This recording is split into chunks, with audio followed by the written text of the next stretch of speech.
What if I were to suggest that you play a key role in the awakening world? And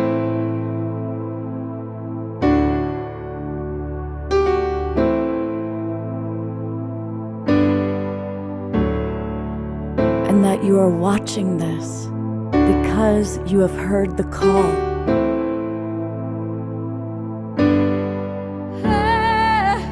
We can start right now by opening our hearts and minds.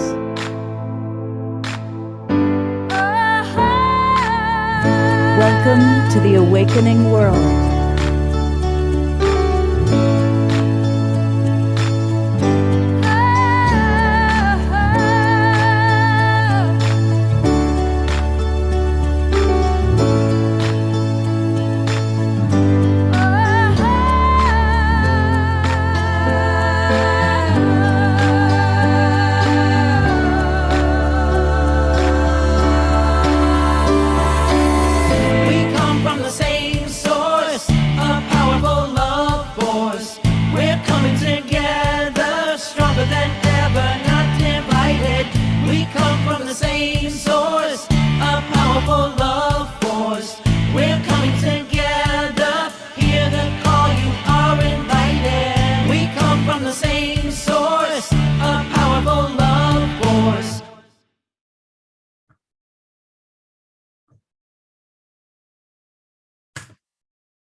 Good evening, everybody, and Merry Christmas Eve to all of you. Happy Hanukkah to our friends of that persuasion.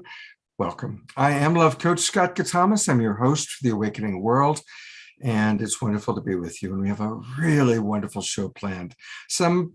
Everybody who's on our show as presenters tonight are people I have so much respect for as we really explore the deeper meaning of the Christ consciousness, and the cosmic Christ. And so we're going to really go deep into a beautiful exploration of that. Now, I want to welcome all of our friends that have come into our Zoom room. I see, of course, a lot of our regulars are with us.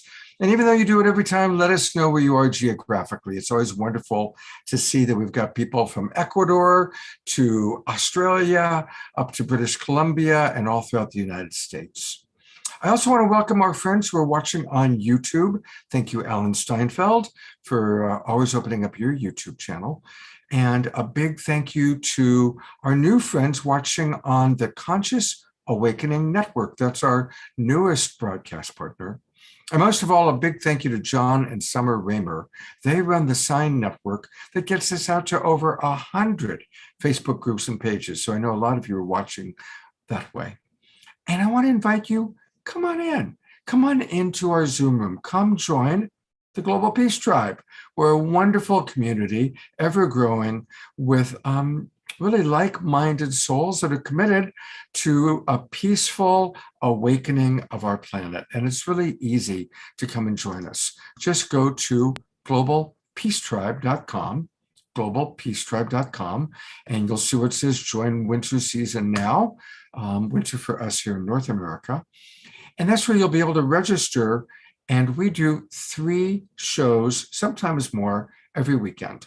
The shows are always amazing. And when you register, you're going to get the links for all of our shows from now all the way till April 1st. Last night, we had a really fun show, World Peace Through Awesome Sex. You should go back and watch that one. It was a lot of fun. Tonight's show, of course, is all about celebrating the cosmic Christ and Celestine Star. And many of you knew Celestine. She passed away over the summer, but we're going to really celebrate her in a wonderful way. But we're also going to hear from some remarkable people, and you're going to meet them in just a moment. And then normally we have a Sacred Sunday show, but tomorrow is both Christmas Day and my birthday. So for the first time in 2 years, we will not have a Sacred Sunday show tomorrow. But we normally do, and it's always magical and wonderful. So come join us. Also, what's great about joining the Global Peace Tribe is that way you're in the Zoom room, we can see your questions, we can dialogue with you. Plus, you will then get an email with the recordings of all of our previous shows every Monday, access to our shows, and announcements about upcoming events. So come and join the Global Peace Tribe. All right, I want to introduce who's going to be with us tonight. And this whole show was really inspired by JJ and Desiree Hertuck. They are two of the great scholars of our time who have a tremendous understanding of spirituality from many different points of view. And they have written a brand new book on the cosmic Christ and the 76, there it is, they're holding it right up, the 76 sacred names and expressions of the myriad names of the cosmic Christ. So we're going to learn all about that from them. And JJ and Desiree, thank you so much for being with us. Scott, great work. Oh, thank you. Thank you, Jay. I read the Keys of Enoch a long time ago. And so it's always an honor to be with you personally or on the show. So thank you. And Desiree, you are a force of nature. Thank you for all that you do to get this incredible work out to the world. Well, Merry Christmas to everyone tonight. Thank you. Hey, I also have two of my dearest friends are here, Donnie and Heather. And they really are longtime friends. Donnie and I have been working together since the 1980s.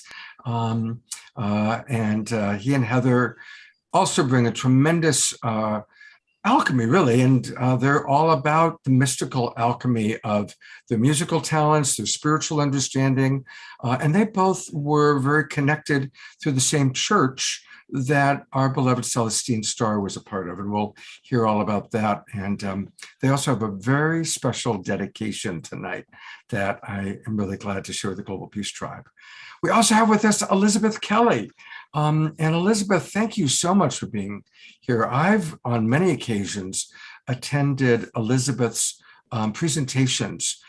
She is a priestess in the Holy Order of Mary Magdalene, and really one of the most recognized scholars about Mary Magdalene. So I'm really looking forward to hearing what you have to say about the cosmic Christ.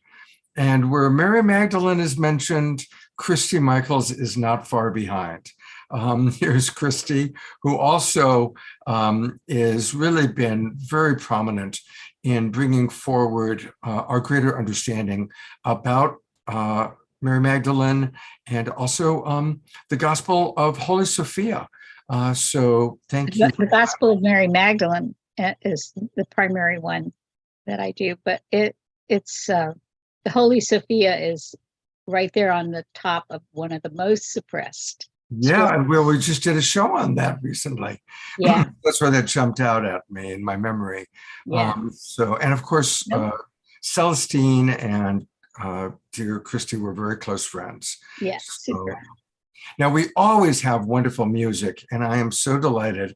I couldn't think of anybody that I would rather have playing on Christmas Eve than our beloved Johanna Beekman, who I think you hold the record for the most appearances by a musical artist on Global Peace Tribe shows. So thank you. I don't know if that's good or bad. Some of them have been from the road, and you're always accommodating, and I loved everyone. So thanks for the inclusivity and all of it. It's been fun to be a part of the tribe. Oh, Johanna, you bring so much to it, so much love and so much artistry. And of course, we have our wonderful house musical artist, Omashar, who is going to provide something a little bit different than what we've ever heard Omashar do before. Yes, so, Christmas greetings and namaste, everybody. It's going to be a very special show. So welcome, everybody. Let us know where you are geographically. And because we do like to always kick it off with music, I'm going to go right back to Johanna for our opening song.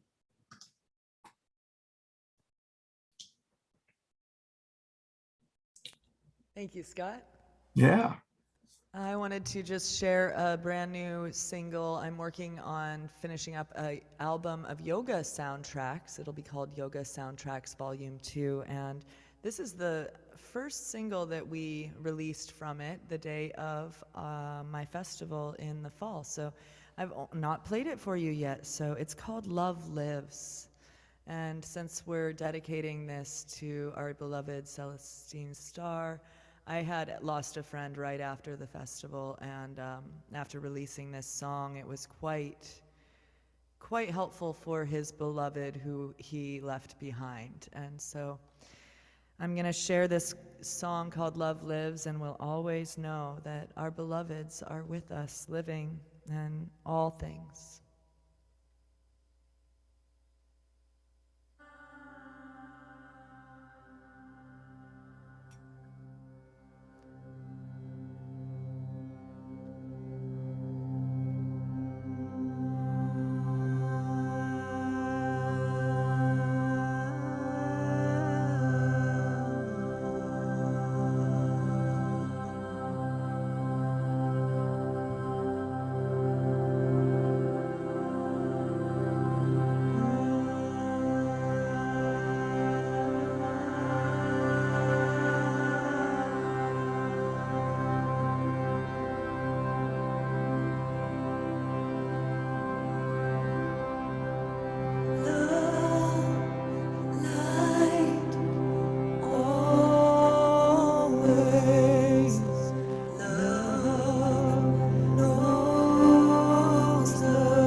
from love grows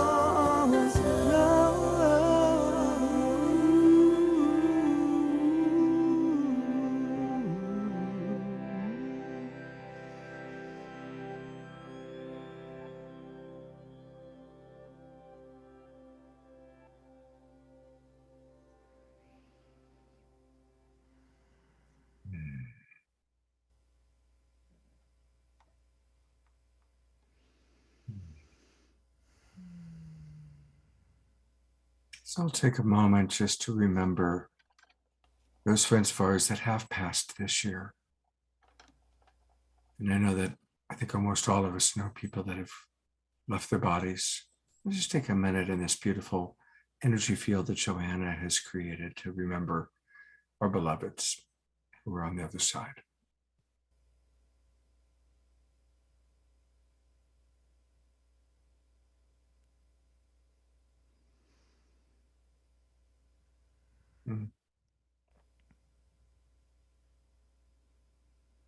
Love lives in all ways.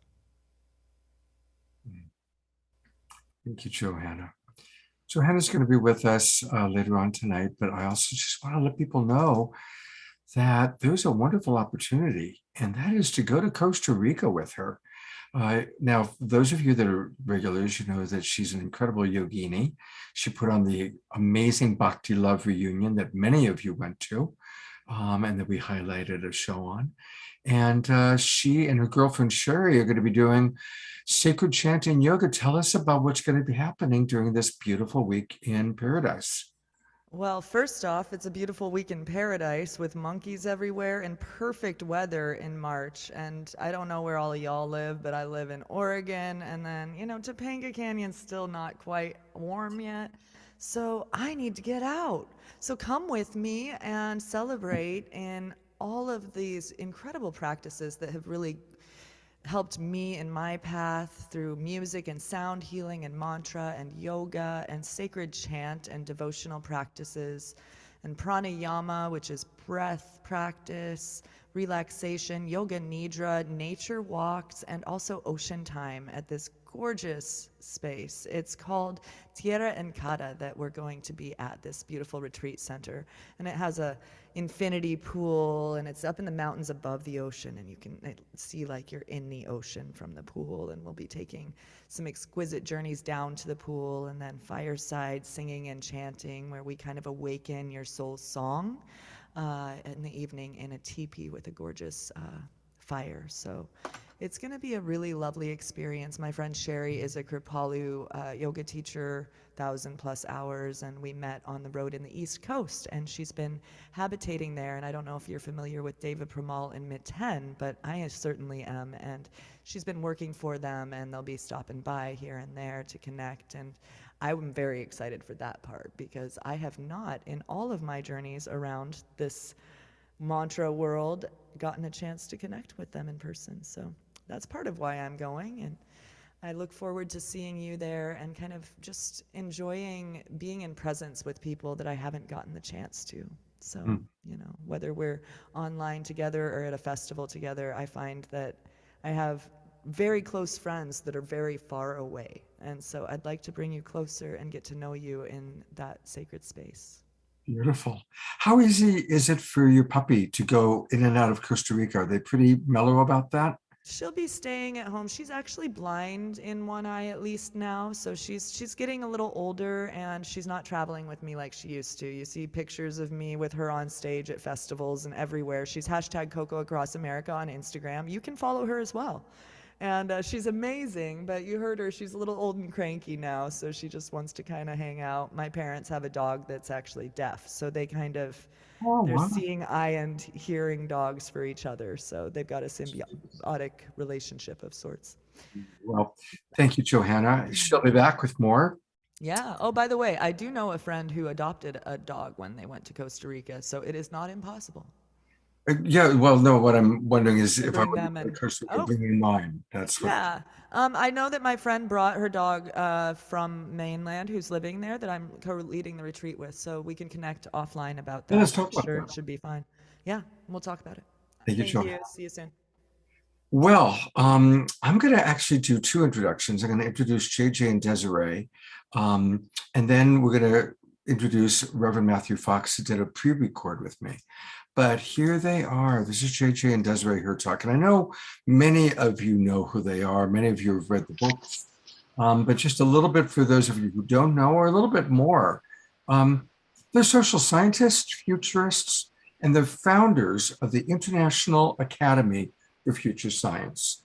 And their presentations on UFO phenomena go back to 1977.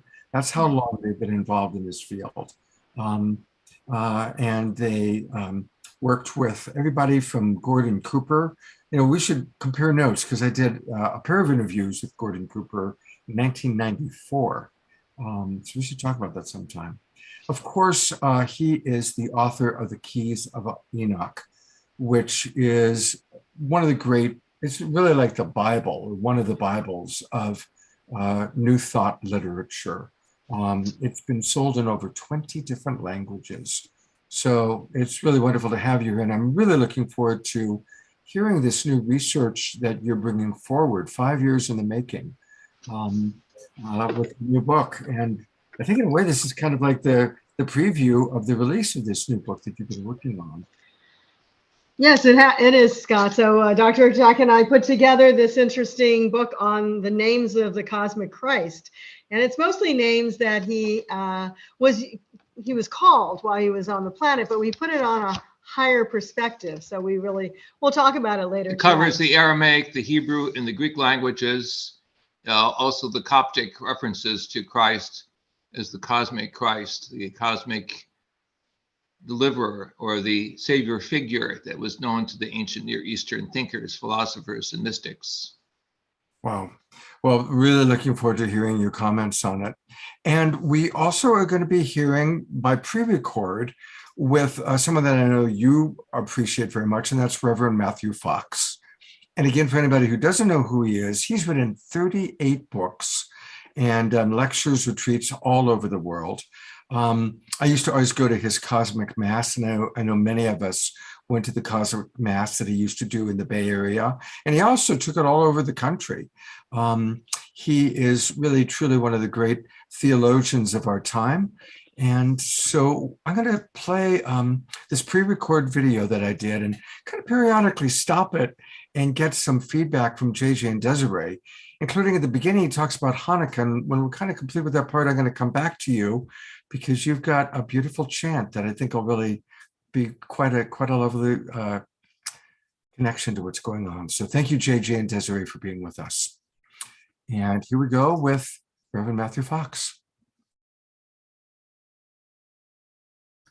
Maybe some of the history of Hanukkah, of Christmas, and any commonalities between those two. Yes, there's a wonderful book that came out recently. In fact, I was asked to endorse it, and happily so, called Judaism for the World by Rabbi Arthur Green. And he has a wonderful chapter in there, short but very rich, about Hanukkah. And he summarizes it really in 2 words. So the first word is light, and the second word is miracles. But he defines miracle as our capacity, our experience of wonder, our experience of marveling. And there are 2 marvels involved with the Hanukkah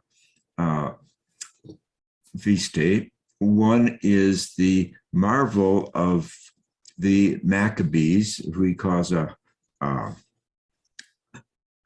rag bag tribe, a small little tribe,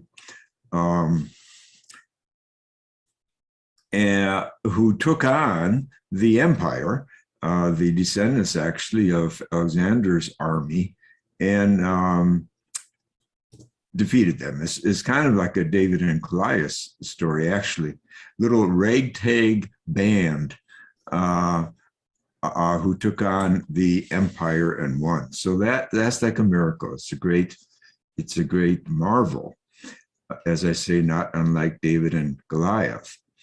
And Christians too were a ragtag little band of believers taking on the Roman Empire, or at least trying to survive under the Roman Empire in the 1st century. And of course, they didn't fare very well, because a number of them, as people know, were literally thrown to the lions, etc. But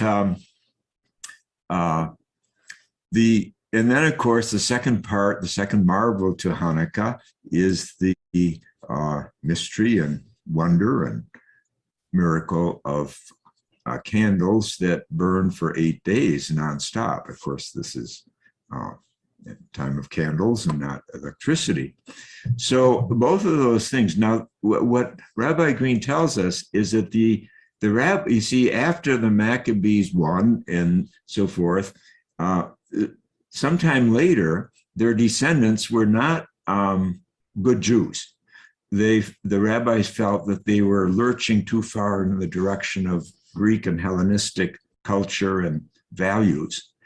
And so they didn't want to celebrate the experience of the expulsion of the Greek army that much, because they didn't want to keep this feast day going. But they were in a quandary, because the people really liked this holiday, if you will, this great feast day of celebrating this great victory.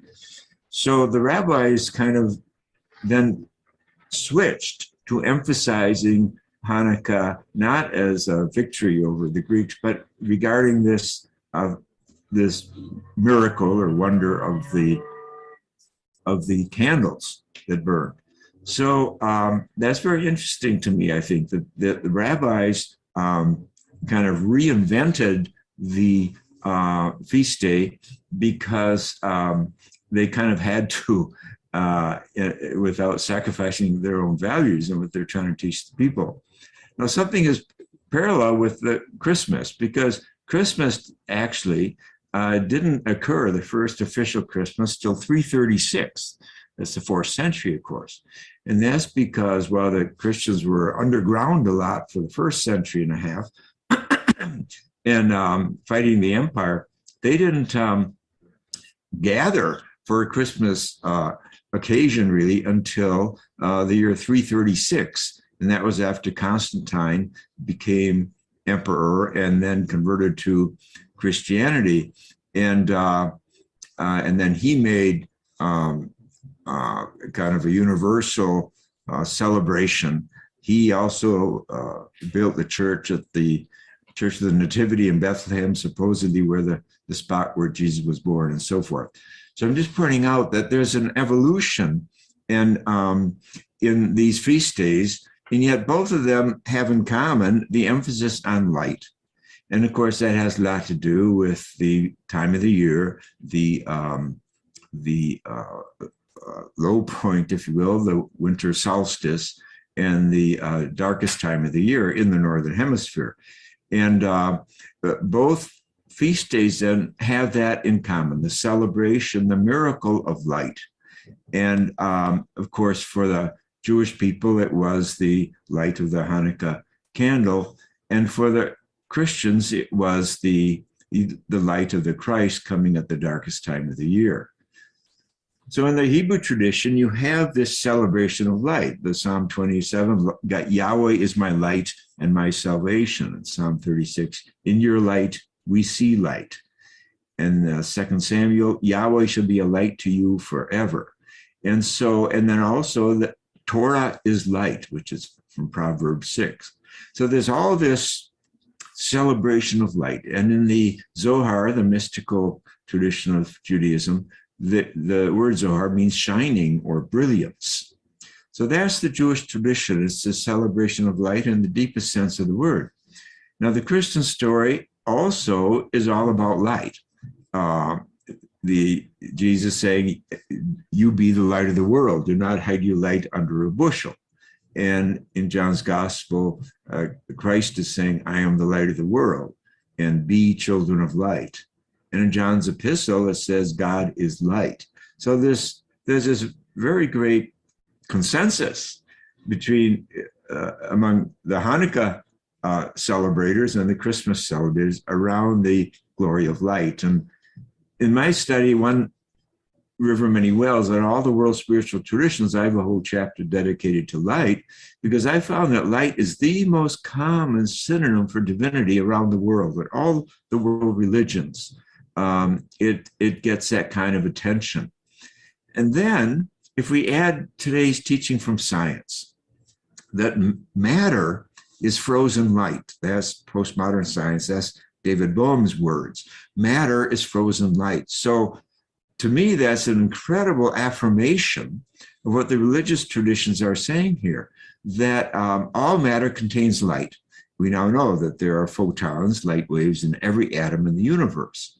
So this, and then of course, Einstein said that he wanted to spend his whole life doing nothing but studying light. Of course, Einstein is Jewish, comes from that Hanukkah tradition.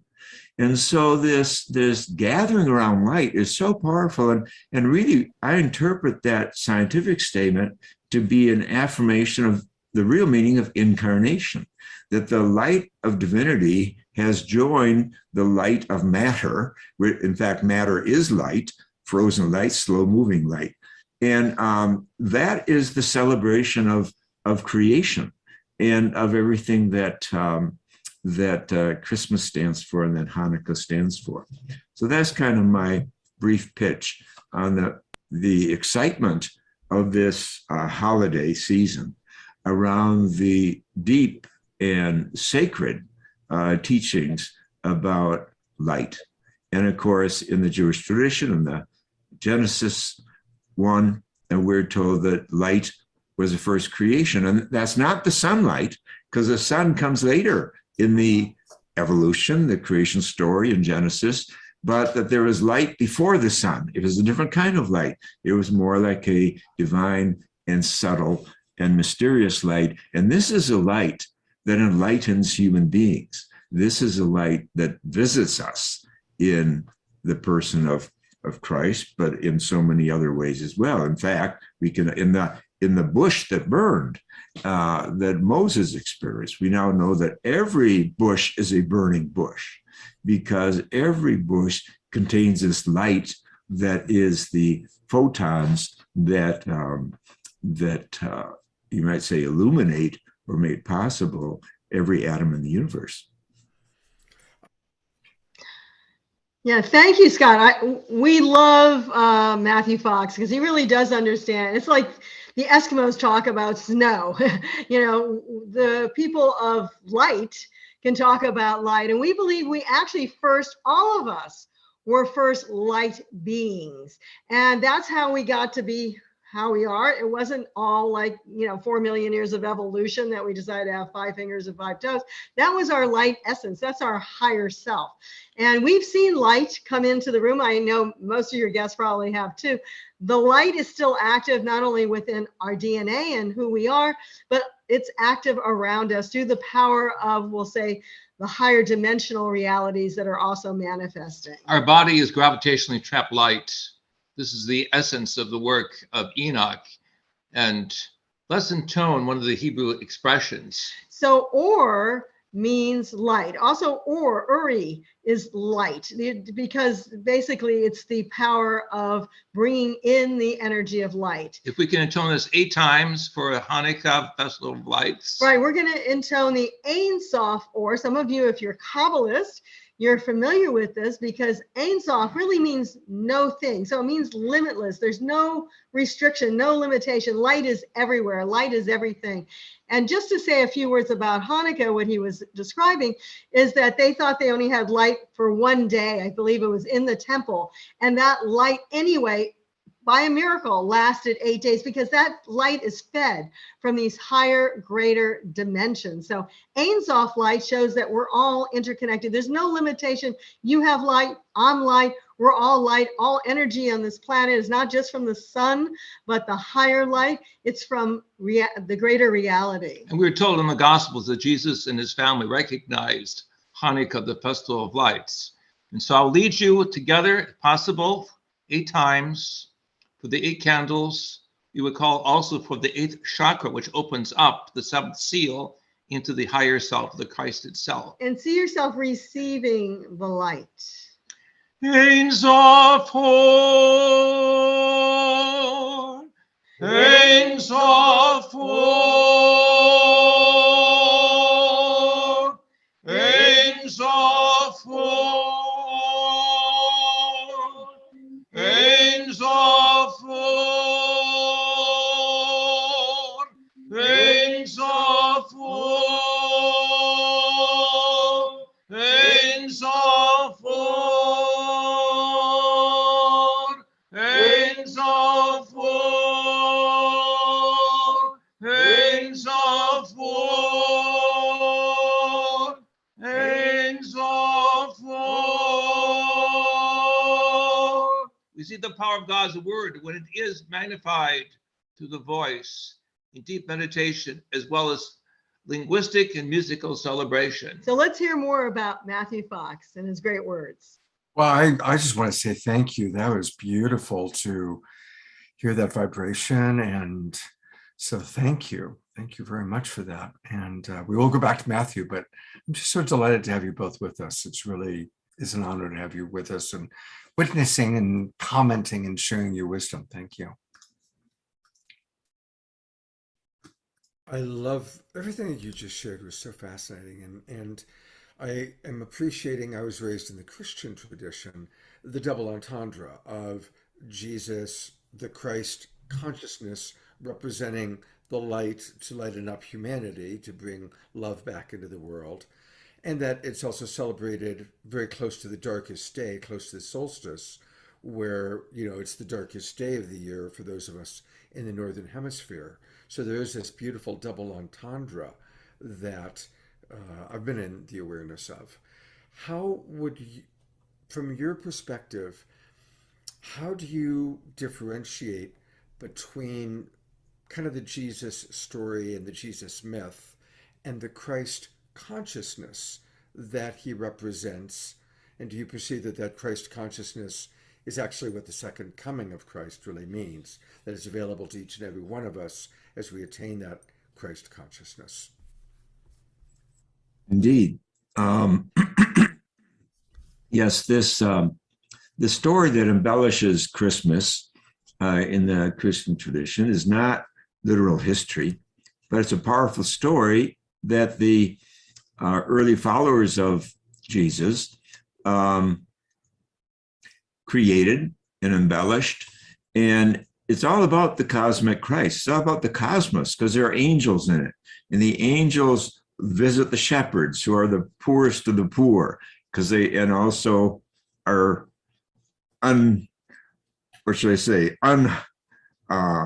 highlighted in society because they smell like sheep. They're living with sheep literally 24 hours a day.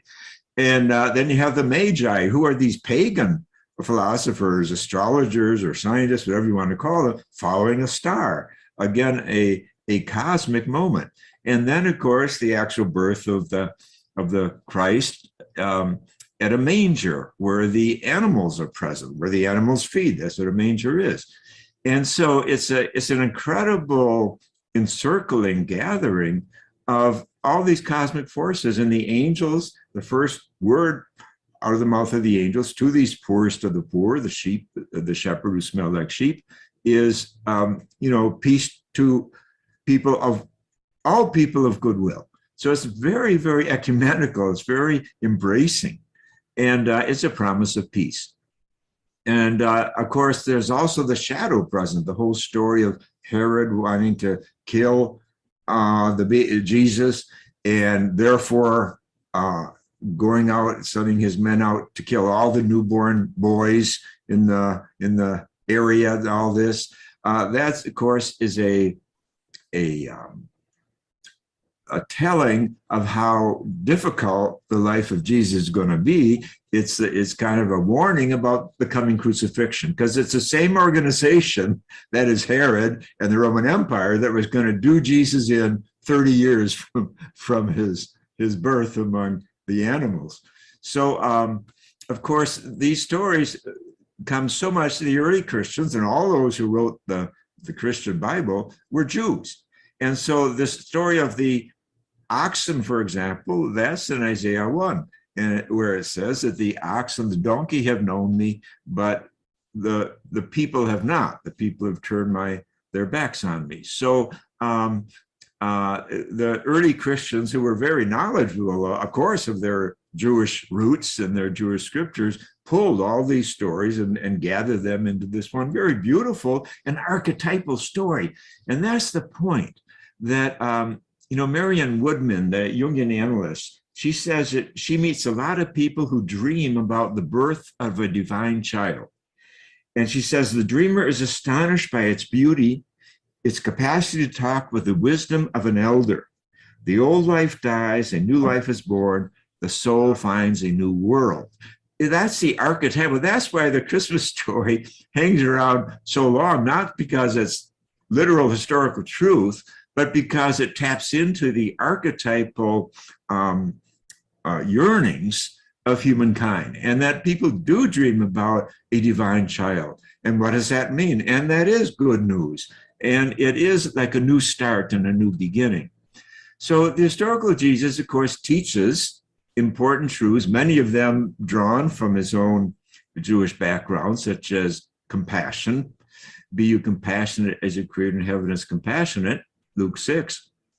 But he gets that from his Jewish tradition, where compassion is the secret name for God. So he's letting out these secrets and making them available to everybody. And so I think that has a lot to do with the birth of the Christ, that you pick up on the values and that Jesus is teaching, but these are values that go far beyond his own circle, his own team, even his own Jewish heritage, where he does say near the end of his life to preach this good news to all the creatures, And so the cosmic Christ is a celebration of the light in all things. That's what John 1 says, that the Logos, the word of God, is a light in all beings. So it's an absolute gathering of the universe. Now, of course, no one knew back then, or indeed up to 5 years ago, that there were 2 trillion galaxies, each with hundreds of billions of stars. That's a big universe. But in terms of light, the light is present in all those galaxies and all those stars. And that's how we know about them. And that's how we know about the 13.8 billion years that bring us here. And so the Christ is present in all of us. That light is present in us, but we humans, unlike the other creatures, have to work on polishing it up and paying attention to it. We get so distracted by our agendas and our problems that we wander from what it really means to be human. And I think that's really at the heart of Jesus' teaching, is causing us to remember what it means to be human. And to be human means we are capable of compassion. We are capable of peace. We are capable of forgiveness. We are capable of joy.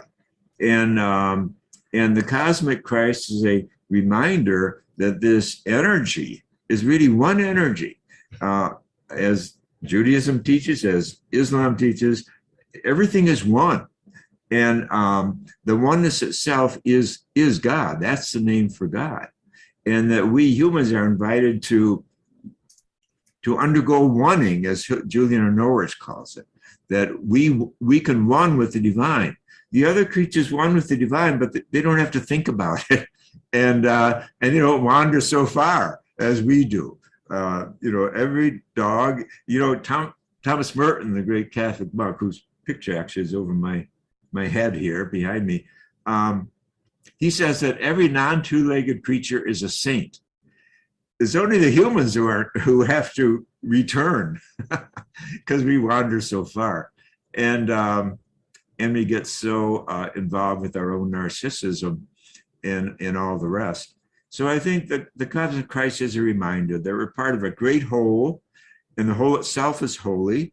And of course, science reminds us, you take the film of the history of the universe and run it backwards, and it all goes back to one place, to a dot smaller than a zygote that burst into the fireball and into everything that's happened since. So it's all one. And that's the cosmic Christ. It's all one, it's all glorious, it's all glistening, it's all a gift. And that's what we're invited to fall in love with all over again in a season like this. I am always so inspired when I talk to you, and when I listen to you, I should say. Absolutely. He really wraps up a pretty big story quite succinctly, don't you think? We love him very much because he expresses really the ecumenical Christ that brings together not only the Abrahamic religions, but in a mystical sense, all those who are looking for the higher truth and compassion within the aspects of the human heart. And I think it's important, though, to continue to define the cosmic Christ, because basically we feel that that is not centered on this planet, that right now it is really permeates the entire universe, and it comes from other dimensional realms we consider. So I know some people, we've talked to Whitley Strieber, you're familiar with him. He did a book on the Christ, and he felt that Christ or Jesus graduated from the planet, and that's how he got his ascension. We don't agree with that, actually. We think that Christ came from the higher dimensions. We, in a sense, all of us, not just me, but all of us also came from those higher dimensions. We came here for a reason. And I think that's why there's 8 billion people right now on this planet right now, because all of us have the potential to call in the cosmic Christ or the higher Christ consciousness. So Christmas Eve is the illustration of the cosmic Christ incarnate into the historic Jesus or Yeshua. And the reason of 76 names is you look carefully at Matthew's gospel. He lists 76 names from Adam to Jesus, Yeshua, in the Hebrew that have significant meanings and nuances, not simply for Mother Earth, but for the trillions of galaxies, universes, et cetera, that we're beginning to understand. We are at the lip of a fantastic breakthrough in the new consciousness cosmology. Right. I think with the changes, and I know some of you are depressed about some of the things you're having to face, whether it's economic or we'll say, sustainable development, all those things that we've failed to be able to do, but we haven't failed yet in bringing in the Christ consciousness. I believe we can do that. And we've used that power of Christ even to change storms. And I saw there was a little chat there from Pennsylvania, and hopefully they're doing okay. But even in, we were just in Arizona, and we said, we want to have that storm give us water. We want to have that storm give us what's necessary, but we don't want that storm to hurt anybody or anything. That includes animals as well. So we are empowered by the presence of this cosmic Christ to be able to do more. This is called the man-God or the woman-God partnership, realizing the divine spark within us exemplified by Yeshua, but also recognizing in the greater traditions, the mystical traditions of all of the authentic prophets throughout history. It comes down to divine love in human service. So we ask everyone on this Christmas Eve to start visualizing how they can bring in that higher divine Christ energy. It's illustrated by the great Argentinian artist Fedar, showing the names of the Creator, Father, source of all sources, and then the Christ in the heavens. But see him now coming into and above the earth, penetrating the earth with you, helping you to be able to bring that greater energy to this planet so that the next year you are active co-participants with the Christ or with the Buddha or with the cosmic dimensions that can make a difference for this planet. And one of the books we did do, I think you were mentioning this on a more personal level earlier, Dr. Jack and I wrote a book, it's a commentary on the Pistis Sophia. 5 volumes of the lost teaching of Jesus that were brought together by Coptic scholars explaining Jesus' teaching to his disciples after his resurrection. And it was a teaching where he talks about the heavens and how important it is for us to have wisdom, and technically, of course, Sophia means wisdom, and pistis, which means faith, but having the ability, with faith, you can move mountains. And I think that's what's so important right now, that we know we can actually change the course of reality. If we can't do it for the whole planet, we can do it for those around us to really help, not by hitting someone saying, you got to stop doing this, you got to do it this way better, but by prayer, by energies, by transformation. Faith active in love. Now, many understand the Christmas story to be simply myth that was handed down by Judeo-Christian scholars. We differ because we are also social scientists. We've worked in remote sensing technology and image enhancement. I, in particular, with Dr. Don Lin, at Jet Propulsion Lab in Los Angeles. He was part of the original STIRP committee. studying the shroud, but he also developed a technology that showed other features that were not present in the scientific debates of the 1970s that saw the shroud simply as a medieval forgery. So what was the shroud? And we were talking about light, and this goes right back to the time of Hanukkah and what we were saying. Basically, it was a cloth that actually wrapped all the way around the back and the front of the Christ. You're only seeing a little part of this. We've actually gone there twice when it's been open to actually see it, and I'll say feel the energy connected with it. The back and the front has the same radiations. There's blood stains on there, which they recently tested to be AB blood, whether it's Christ or not, we don't know. It's been around for a long time. This is by the Swiss criminologist Max Fry and others. But there is no paint on this entire shroud. It's all like light radiation, like you put, something out near a window, and after years, it all, some parts of it are lighter than others. That's where the energy comes through. And this next document shows the work of Dr. Don Lin at Jet Propulsion Lab, bringing out the three-dimensionality of the face that could not come from a painted image. Right. So if it was painted, it wouldn't look this three-dimensional. There was a radiation of light where every cell of his being, and we believe this is true for not only him, but it could be true for all of us in a transformation, literally became from matter back to light. And we do believe that matter came from light, as Matthew Fox had said, and as many others have talked about. So others believe, like Dr. Jackson and Dr. Jumper, who were part of the original strip team, that Jesus was able to sublimate the energy of his body. And so you would see this unique aspect of the body in the state of weightlessness with perfect homogeneous distribution of light on all sides, which cannot happen unless there is a superluminal event. So I want to just give context, because of course, most of us, or many of us, are familiar with the Shroud of Turin, but for anybody who's not, I just want to give context to what we're talking about, because this is so fascinating, and having your deeper understanding of it is profound. So what they're referencing is the Shroud of Turin, which is, many believe, I think we believe, the cloth that was over Jesus. And it has this extraordinary impression that has been left. And people have been studying it, and has a long history. But this is the cloth that was over Jesus after the crucifixion. And then apparently something quite extraordinary took place that created this impression on the cloth. So just wanted to make sure everybody had the context. Thank you. Yeah, we're so used to people kind of knowing some of this.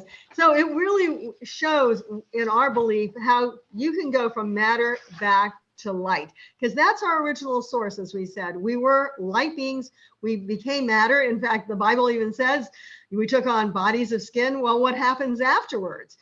Basically you can take those bodies of skin and transform them back into light. That's how we feel. We have, a certain number of rib cages, which are 12, certain types of divisions of the spine, which divide 5, 7, 12 as well. So these are mathematical unfoldments, we believe, from light energy. Even more remarkable has been the publication of documentation showing this close-up of the face of Jesus and the shroud through image enhancement analysis.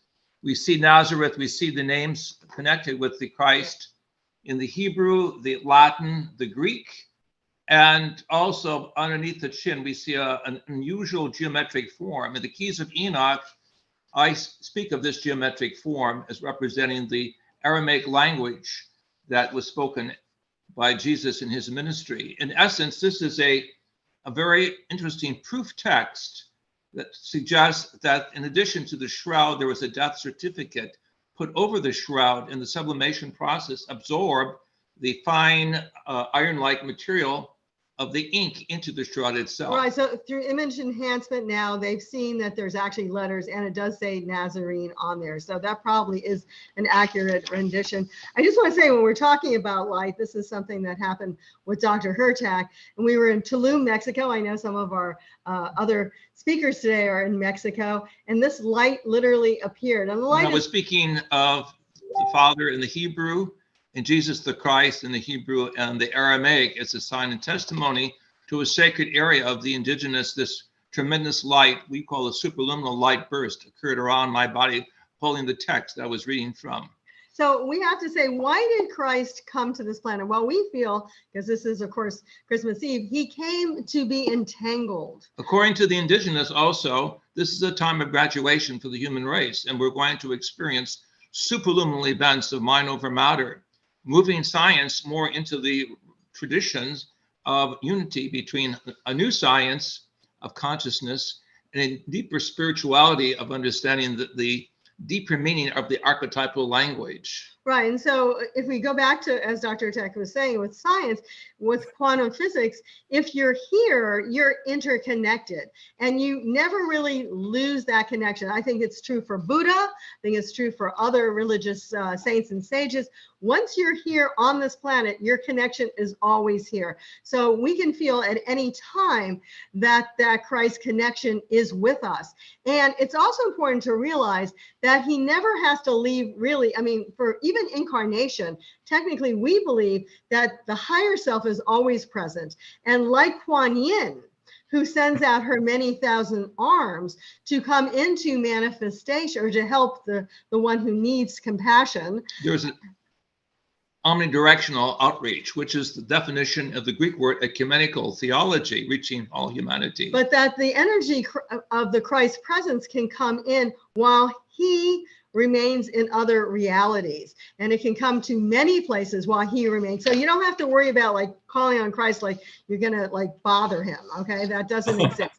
And I think it's important to realize that, you know. So Scott and all of you, a few pictures from our new book, Salvator Mundi, which means in the Latin Savior of the world, as it was known by Leonardo da Vinci. That fabulous picture that was just found a few years back. This shows the cosmic Christ with the angelic presence of the divine spirit simplified and symbolized by the dove in all directions, the face of eternity looking down into the human dimension. We put the shroud in there. So the entanglement of sacred geometry, of sacred color, the whole spectrum of life, and also the unity of the human race with the cosmic family.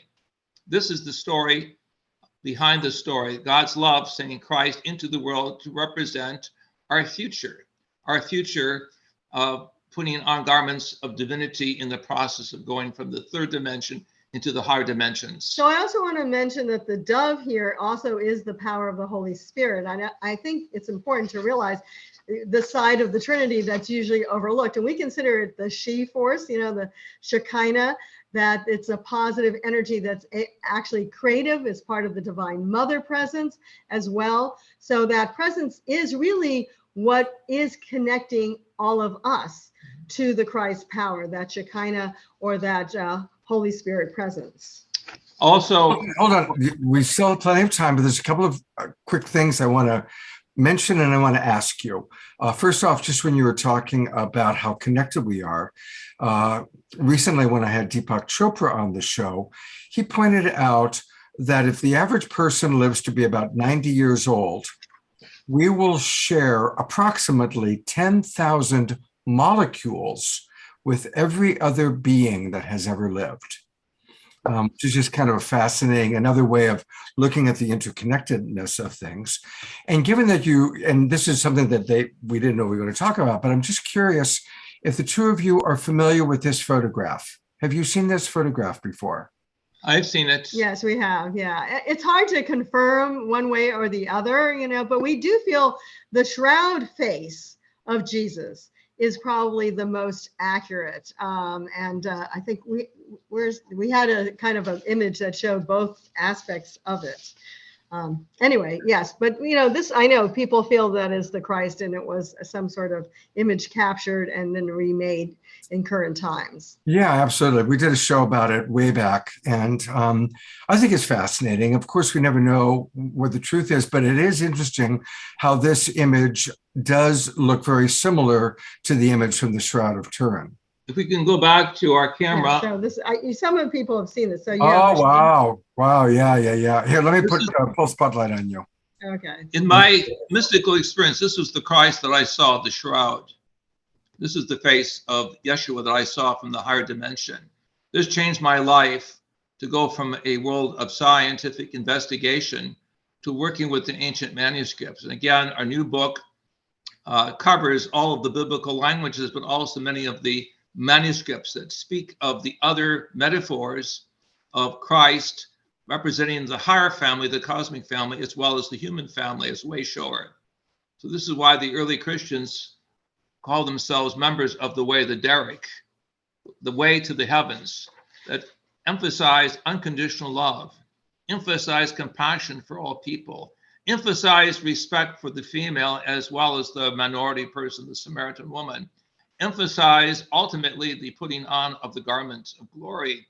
And I believe that we're at a time of passage right now where we must take seriously those of the warrior spirit on one side and those who are the peacemakers called upon in the Beatitudes, that we have a role to play in asking for divine intervention and realizing we cannot simply follow the old apparatus of the military / male mindset without the compassion of the Christ story. Right. And we also, we worked with Andrea Prohark and others years ago to do prayers for peace. We believe that really works on the planet. So I just want to go back a little bit, if we can, to our new book. And every page of the book, actually, all 76, has a picture in it. So it's kind of, and we use it spiral bound. So it's of the different degrees of glory, the different levels of social and psychological gifts that we can share every day with a happy handshake, a happy smile, a serious understanding that we are all unified as a humanity in transition. So this is the day spring from on high, but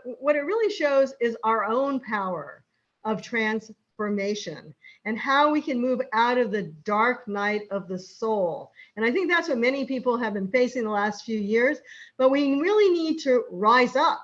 We need to transform ourselves. We need to empower ourselves with the power of the greater dimensions within us to take on really to be a positive light force in the world. That's why we're here. We're here to transform the energy that's imperfect, as Matthew was saying, on this planet into something that can be more perfect. And we can't do everything, but we can put the energy out. And if there's a lot of us starting to do this, we can literally change the planet. Our next cosmogram or cosmic picture is that of the Logos, which is the Greek word for the word that was there at the beginning, the spoken word, Reshith bara Elohim.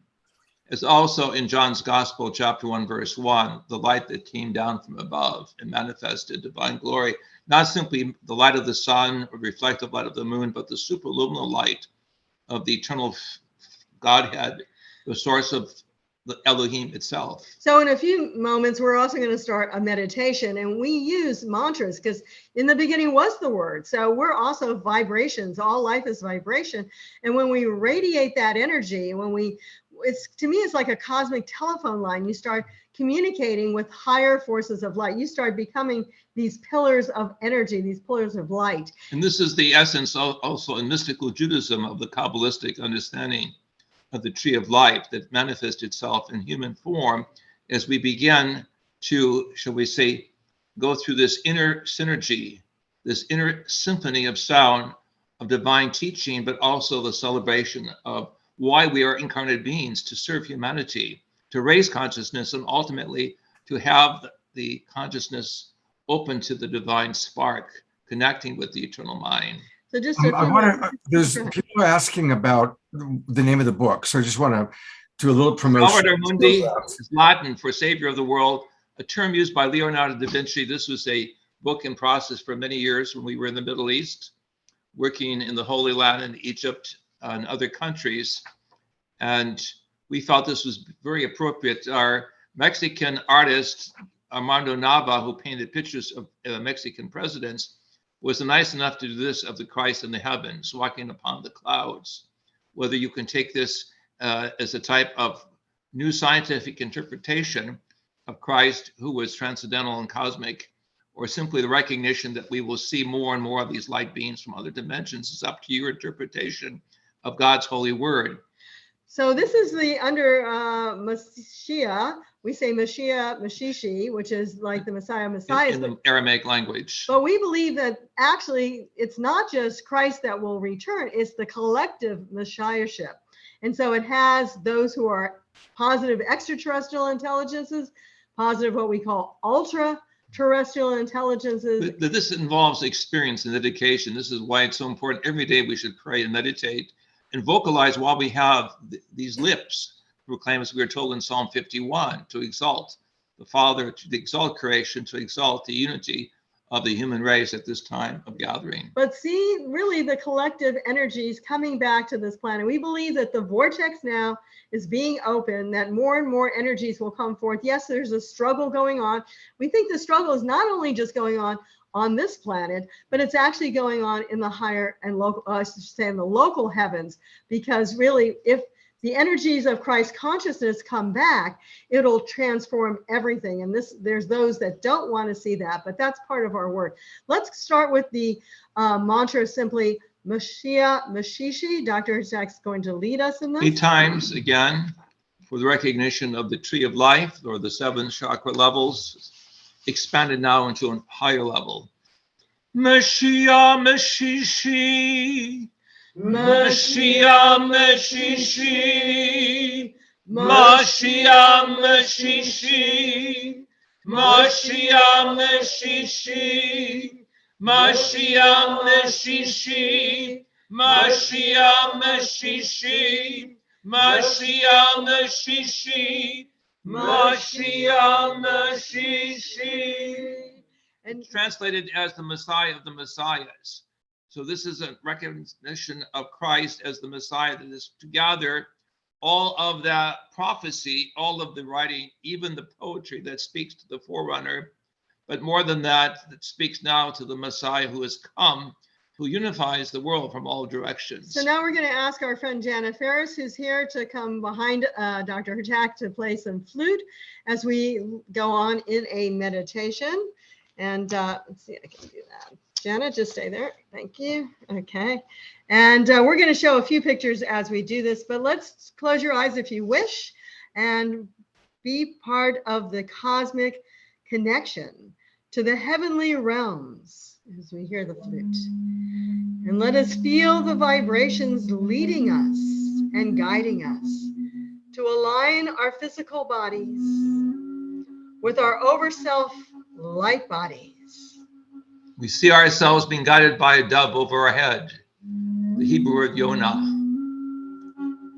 The dove, or in Spanish, La Paloma, guides us over the turbulent waters of the world. And we see the importance of the Christmas story is why we have also incarnated with the spark of the Christ consciousness to join humanity that seeks the light of the divine, Yod-Heh Vod-Heh, the Hashem, behind creation itself. And so soma is the Greek word for body. And if we put that together with the word or the name of Christ, we have Soma Christos or Soma Christou. Which is the possessive. So the vibrations of seeing ourselves now putting on that body of light. I'm going to show some pictures once again. Here's a very amazing picture you'll find in some Catholic monasteries because the eyes follow you around. The eyes can be open or shut depending upon your level of experience. We go from the suffering Christ into the triumphant Christ. As we go from our physical body of three-dimensionality into our body of omnidirectionality, of recognizing that the consciousness that we call our soul, our nephesh, becomes now the neshama, the soul and spirit, inspired to encircle the earth and to bring joy and Ruth, bring happiness to areas of suffering, such as we see in East Europe. The dove takes us over the waters of the Atlantic to East Europe. The dove takes us over the waters to those nations known as China and Taiwan in the Pacific. The dove takes us over the lands of South America where great changes are taking place, in Colombia, in Bolivia, in Ecuador. And we pray for peace, the higher peace of the cosmic Christ. And as we pray for this peace, we suddenly see the body of the cross transformed into the majesty and through the kingship of the crown of light, the Kether or the crown of glory that is put on. But see ourselves also with these bodies of divine light, the Soma Christou, as we say 7 times. Soma Christu. Soma Christu. Soma Christu. Soma Christu. Soma Christu. Soma Christu. Soma Christu. But now the 8th is the synthesis. The 8th time, Soma Christu is where we find this great breath, this great light. As we recognize in the beginning was not the Big Bang, but the big breath. The breath of God, the Ruach, that we rediscover within ourselves, where our body becomes a tabernacle of the Holy Spirit. And we realize that we work across all borders, across all nations, across all languages, with the language of the Holy Spirit, or what the mystics call the Ruach. We ask blessing upon those who suffer this Christmas time without food or water. We ask that they be given the blessings of the risen Christ consciousness. And so let us feel that energy merging with us. And what happens? Our heart chakra begins to open with divine love. Even the 5th chakra, the voice, begins to open with divine singing. The spiritual vision of our forehead, recognized in the Eastern traditions, the 3rd eye begins to see the multidimensionality of life, what is called the entanglement with the physical and the paraphysical, the light and the superluminal or greater light. And let us see, as Christ was teaching us, that there was no separation, to love one another as we would have love given to us. We love not only everyone on this planet, no matter how different they are, but we love also those in the heavens. We see the cosmic Christ in the heavens, and the return of the different hosts or teachers of light that share with him the greater love of the eternal creator, And so, the source of all sources. And with this, we receive the crown, the corona, Ein Sof Or. We receive the greater light of recognizing our body is a model of the Torah or the tree of life, expanded now ecumenically to all, with compassion of the great mystics and the compassion of Saint Francis and Saint Hildegard. so in closing, let us use the expression of Salvator Mundi, this is Savior of the world, but all of us need to step forward to also be part of this call to transform the planet with peace within our hearts, not in any kind of violence, not in any kind of animosity, but with pure peace and love. And even just through prayer, every night, send that peace out to the planet. As we sing together, I'm going to ask Dr. Herchak to sing Salvator Mundi. Salvator Mundi. Together. Salvator Mundi. Salvator Mundi. Salvator Mundi.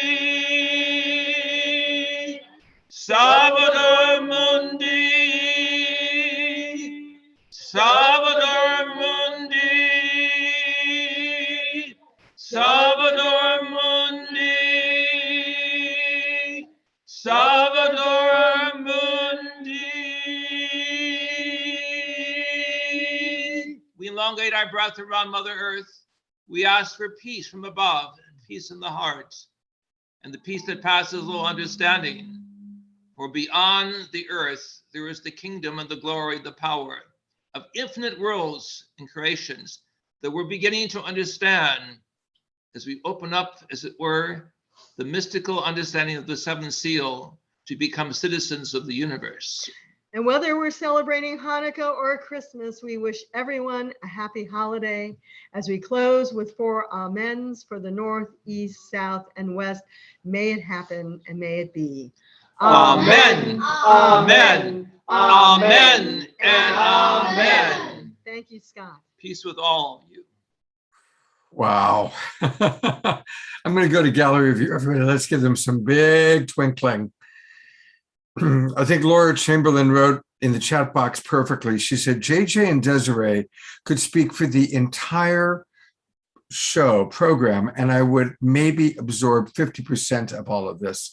And it's true. I definitely will need to create a longer program with just the two of you. Let's schedule that for sometime in January, February, because you have so much to share. And it is true. It's just an extraordinary amount of wisdom and the gifts of your song, your wisdom, your knowledge. I do want to let people know where you can get much more. Their primary website is keysofenoch.org, Keys of Enoch, ENOCH.org. And that's where you can find all of their books and so many of the incredible things that they've created. And then this is the 76 Sacred Names of the Myriad Expressions of the Christ. I've put this link into the chat box a few times now. So this is their brand new book that they've been talking about. I am just so grateful that what a perfect way to have you on with us on Christmas Eve. Thank you for just this incredible depth. And what's the name of the flautist who we just? Janet Fair. She's one of our friends, and she's actually on our new CD, which is also with Steve Halpert. It's just about to come out. It's a little glary here, but anyway, it's called the Sacred Ciphers of the Divine Mother, because we've actually done a book on the Divine Mother names and the Divine Father names. And we have two outstanding Mexican musician singers with us, Paul Thomas Burns and Mary Gilbert. And Anya Deshawn, yes. So we're singing, but other people we sing are helping around the world. People sing, we believe, the sacred expressions of God and the consciousness of life and eternity. So thank you. The hearts will come together in unity. So thank you for having us on, and really happy holidays to everyone. Thank you. I just went to your website and I think I found the CD. Is this the CD you were just referencing? Sacred Names, Sacred Code? No, that was one of the earlier ones. That's a great CD. We've done, that was literally 10 years ago with Steve Halpern, and we took actually all of COVID to put this out. It took a lot because, studios weren't open that much and everything like that. It's not in there yet. Actually, it will be in there probably in about a week or so. Sorry. Thank you for all that you provide. Everybody go to keysofenoch.org and let's support this amazing couple. I'll email you. Let's figure out a time where we can have you come on for a full, just to do so much wisdom. And if you get a chance, stick around because we have some amazing scholars. I don't know if you know Elizabeth Kelly, Heather Salmon, Krista Michaels, Donnie Regal, but we're going to hear all about the Mary Magdalene side of things. So looking forward to the second half of our show, and of course, honoring Celestine Starr. Okay, that was a big meal that we just had, and I can think of no better way to digest it than bringing back Johanna Beekman, and let's listen to her beautiful music and digest all that we just had a chance to receive from JJ and Desiree. So, Johanna, wow. Yeah, that was a lot. Amazing. Whoop. There I am.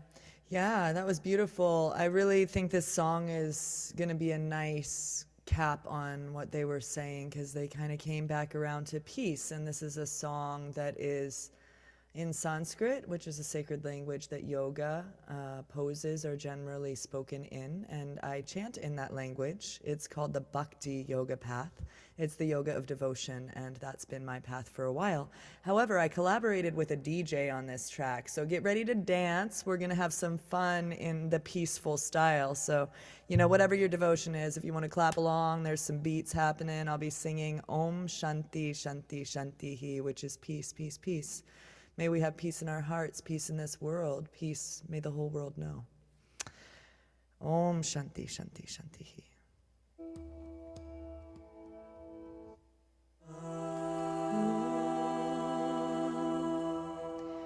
Shanti,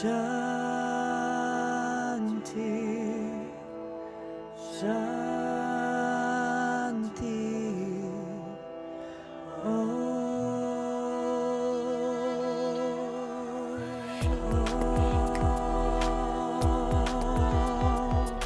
Shanti, Shanti,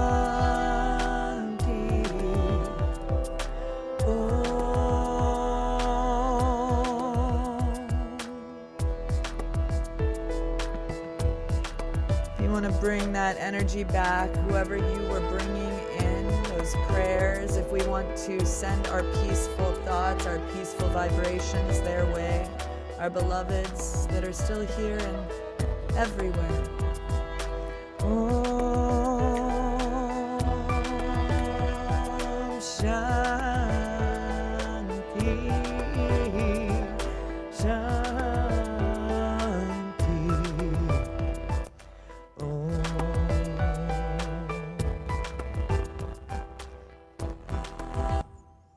Sorry, guys. Om Shanti. Don't know what's happening with my track. Shanti. Om.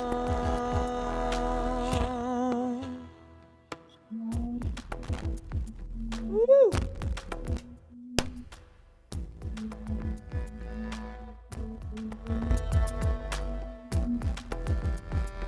I think I can fix it here. Sound okay? Well, it's a little crackly. It's a little Yeah. crackly. All right. Okay, why don't you play your announcements, and I'm going to come back with the second half of that interlude. How does that sound, Scott? Is that the direction you were going? Absolutely. We can always be spontaneous about these things. Awesome. Technical difficulties will be completed by the time your announcements are complete. Thank you. Oh, well, okay. Oh, first, let's just all take a breath. I mean, so rich hearing what Matthew Fox and JJ and Desiree shared, and just honoring all the different ways of perceiving and experiencing the Christ consciousness, the story of Jesus, the story of light. Of course, we've just celebrated the solstice, winter for us in North America, but I know many are watching from the Southern Hemisphere. And just, I want to acknowledge that in the awakening world, we appreciate and honor all pathways to the divine, all pathways to awakening in this awakening world. And we are now opening up, we've opened up registration for our new season. And yes, I am committing to doing another 3 months of these shows, and we'll be doing them, as always, in 3 a week at least. One change is that we are going to shift from Friday nights to Wednesday nights. And the reason for that is twofold. One, a lot of people said, God, I don't want to have to wait, all weekend. I so love what you guys do here. So this way people don't have to wait. We will be doing a show on Wednesday night, a show on Saturday night, and the Sacred Sunday show on Sunday mornings. So that's kind of a new approach that we're taking here. And also Trish, who I love co-hosting with, she can now join us on a weekly basis, but doing it on Wednesday nights. She was not available on Friday nights. So that's one of the changes. Want to really encourage everybody to register. And I wasn't quite prepared for this. I was going to get it together where Johanna was doing her song. So I'm kind of pulling it together while I talk. A wonderful way to start the new year is next Saturday night, a week from tonight. Johanna and I will be co-hosting a very special New Year's Eve show. And I should say, actually, before I go to the New Year's Day program, we're collaborating with Sri and Kira down in Ecuador. We're collaborating with Ben Bowler, John and Summer Raymer, and many others to create a whole New Year's extravaganza. It will start with Sri and Kira at 3 o'clock Pacific time, 6 o'clock Eastern, and they're going to do about a 2-hour program from Ecuador. But Omashar and I will be there. And then we'll transition into the awakening world with Johanna and I co-hosting. So next New Year's Eve, now, of course, many of you have wonderful plans, but for those of you that want to really drop into a very sacred global peace tribe way of celebrating the new year, that's a wonderful way to do it. And then I will do a Sacred Sunday show, which will be very much a chance for us to practice invocations And it's going to be a very community-oriented show where each of you will be able to share, if you wish, what your intentions are, what you're letting go of, and what you are embracing for the new year. And then we're going to go to a New Year's Day concert with Cornflower and Kristen Hoffman. You know, they met through Saturday Night Alive. They've since done 4 previous concerts that we've hosted, and it's going to be a wonderful way to celebrate the new year. Now, here's the deal.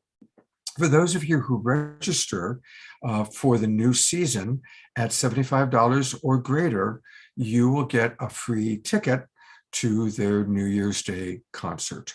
And so that's really cool.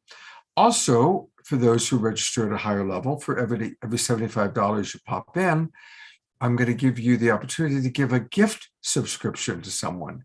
And I'm really appreciating how many of you have done this. A lot of you have already come in at higher levels and sent me the names and email addresses of your friends, your sisters, your brothers, your family members, so that we can really grow our Global Peace Tribe, grow our awakening world. So while Johanna plays, I will pop into the chat box the link for registration and kind of the details of what I just described. Johanna, are you ready? You are. She's nodding her head. Okay. Absolutely. It was a crossed wire, literally. And in the audio world, that is not good. So we're good now. Johanna, you're always good, but now the sound will be matching your talents. Oh, you're always sweet, Scott. It's always great to be together. All right, back to Om Shanti Remix. This is by Equanimous. We released it on High Vibe Records last year.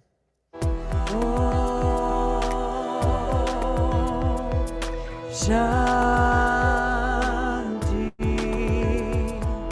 Shanti,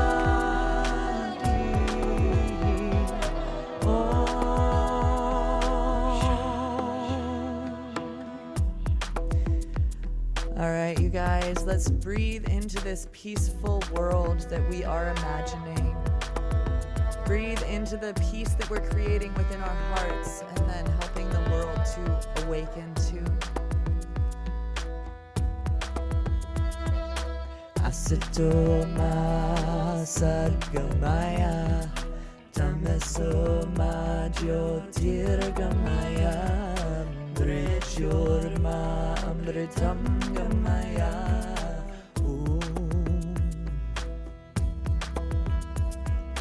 Asito ma sargamaya, tameso ma jyotirgamaya, amrityurma amritam gamaya.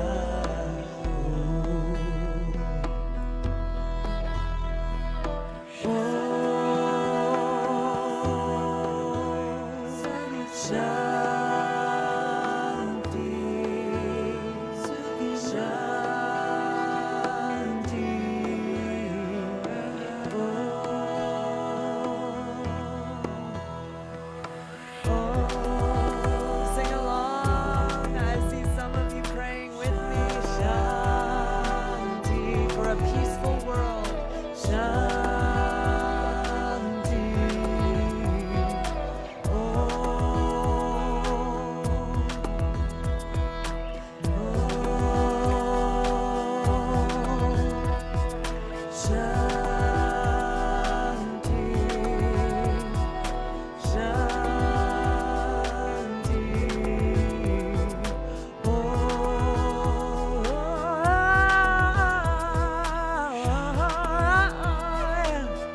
Peace in our hearts, yes, peace in our soul. May the whole world know.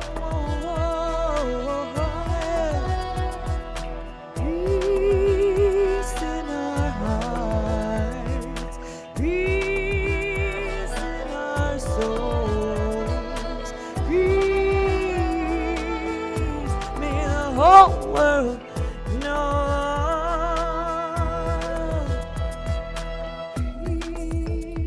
Peace, yes. Give us peace.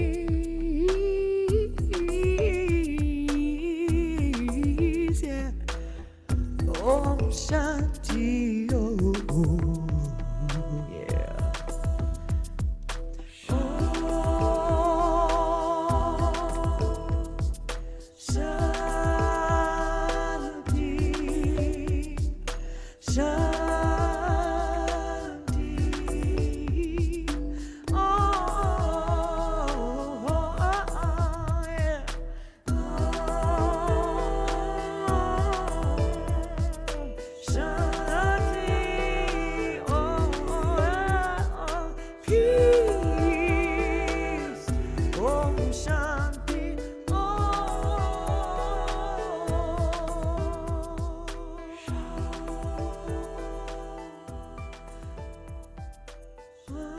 Shanti Shanti Om. Peace. Om Shanti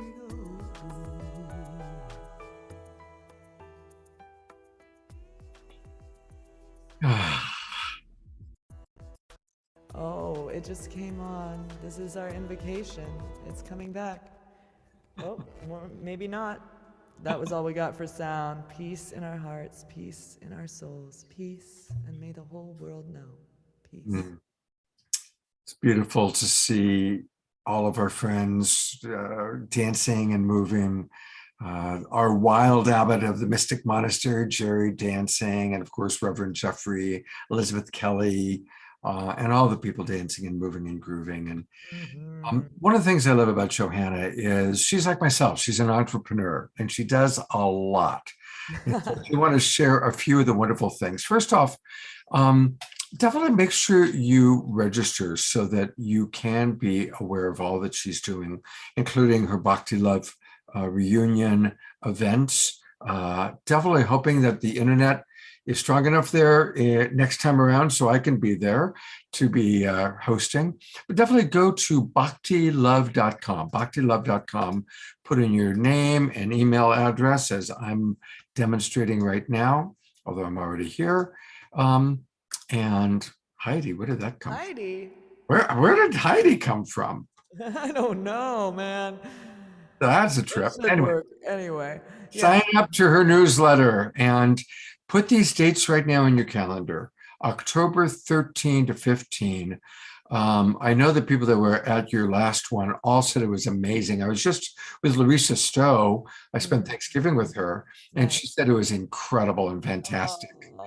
And I always line up amazing people to be at your. And so I just want to acknowledge you. Not only are you a brilliant artist, but you are a wonderful producer. Larissa said you did such a great job producing the festival. And that is not an easy thing to do. To produce a festival is a big deal. So thank you for that. I had a really great team, really great help, and it takes a village to raise a child. It was really a blessing to see all of the people who showed up, like Larissa, you know, to make the dream magic the way that it was. So thank you. Yeah, that's in fall. I want to promote one more thing for you, Johanna. And that's because I know several of the people that have found you through Global Peace Tribe have said, thank you, Scott, for turning me on to Lullaby Yoga. So tell us a little bit about this, because I think especially wintertime, it's a good time to help people to relax, to go within, to rest and rejuvenate. So please explain what Lullaby Yoga is. Well, there's a little personal story that accompanies it that it kind of talks about up there, but I was hit by a drunk driver after becoming a yoga teacher in more power vinyasa, heated flow rooms, and teaching really kind of pretzel yoga that was teaching me that I had some other things going on in my body. Anyway, I won't go in too deep to my personal story, but the point of this was doctors said I wasn't going to practice yoga again, especially in that way. I could do that now, but I choose not to because I found the deeper practices are actually in subtle body breath work and really resetting the nervous system on a deep level. And that's through lowering our stress levels, through pranayama, meditation, through sound journeys with sound bath elements and chanting sacred chants that are said to be known in our cellular structure when we're born. So when I was singing that Asato Ma Sadgamaya, you might not be familiar with the chant, but there's a familiarity when we're singing together and we're dancing together and we're in devotion together. And our nervous systems are in training in those moments. And so this lullaby yoga experience, I basically healed myself through sound and movement, through my breath, through chanting in restorative yoga poses. And anybody can do these practices. I had shooting neurological pain, stabbing, shooting down my arms and my legs, couldn't really walk, but I could lay on a bolster and I could chant and I could breathe. And I couldn't sit up to meditate, but I found that there were other ways to reset my nervous system. And so those are the practices that I share. And I'm really honored to see people really transform through this practice, whether it's, I mean, I actually lost a lot of weight when I started doing it, which was kind of backwards because I was doing crazy yoga. And then when I let my nervous system reset and lost my stress, that's when the weight actually fell off. So that's an interesting phenomenon I've heard a few people talk about. Our cortisol levels hold that. Anyway, I could talk for days, but thank you for listening, and I look forward to connecting and sharing either in a private or in my Lullaby Yoga online series that Scott was just pointing to. Beautiful. Thank you, Johanna, for blessing us. I know you've got a family dinner to get to, so thank you for being with us on Christmas Eve, and I will see you a week from tonight for our New Year's Eve show. I can't wait, but I will, Scott. Bless you all. Many blessings. Thank you, Johanna. Namaste. Well, believe it or not, we still have a whole big section of this show left. And we're going to bring on 4 amazing beings: Elizabeth Kelly, Donnie Regal, Heather Salmon, and Christy Michaels, all of whom are ordained ministers. They're all very involved in really understanding on an esoteric level a lot of the things we talk about on the awakening world. Of course, we also all have in common that we're all very close to Celestine Star. Celestine's birthday was today, December 24th. And of course, mine's on the 25th. And she and I had many times, we had joint Christmas birthday parties. So Celestine, we are still celebrating together. And I trust and know that your spirit is with us. Our first guest that I'm going to bring on is also somebody I'm really eager to hear what she has to say about the conversation that we had with Matthew Fox and JJ and Desiree. And this is Elizabeth Kelly. And I know that many of you, especially in the Bay Area, are probably familiar with Elizabeth. But just to go a little bit more into detail for her, for those of you who don't know her, she's an ordained priestess in the Holy Order of Mary Magdalene and the priestess of Isis, which I know she shared that with Celestine. She's recognized as one of the great scholars on the planet of the Magdalene mysteries. She's also a dancer. We saw a little bit of her dancing. Thank you for that. That was fun to see you get up and dance. She's a teacher and lover of the divine feminine. She has created and offers rituals in many venues throughout Northern California, Europe, and even Egypt. And in 2005, she actually had the honor to celebrate the dynamic cosmic mass with Matthew Fox. So they have a whole history together. Elizabeth, welcome to the Awakening World. And I'm really eager to hear what you have to say. Thank you, Scott. And we're going to be talking about Celestine. So I want to say, glory in the light of the radiant one. This was a statement that Celestine very often would say when she would greet somebody or say goodbye to somebody. But in thinking into this, I also thought it could be said, glory in the light of the cosmic Christ. So I want to thank you, Scott, for, asking me to not only speak about Celestine and my long 40-year friendship with her, but also to think into the cosmic Christ. And in doing so, that I found that there are some really, profound contemporary writers and thinkers who are expressing themselves on this subject. And I was raised and educated in Catholic schools. I mean, I have to say, I think I had a good education. They gave me a good education, but never did they speak of the cosmic Christ. But after I graduated high school, moved away from my hometown, I discovered the writings of Paramahansa Yogananda.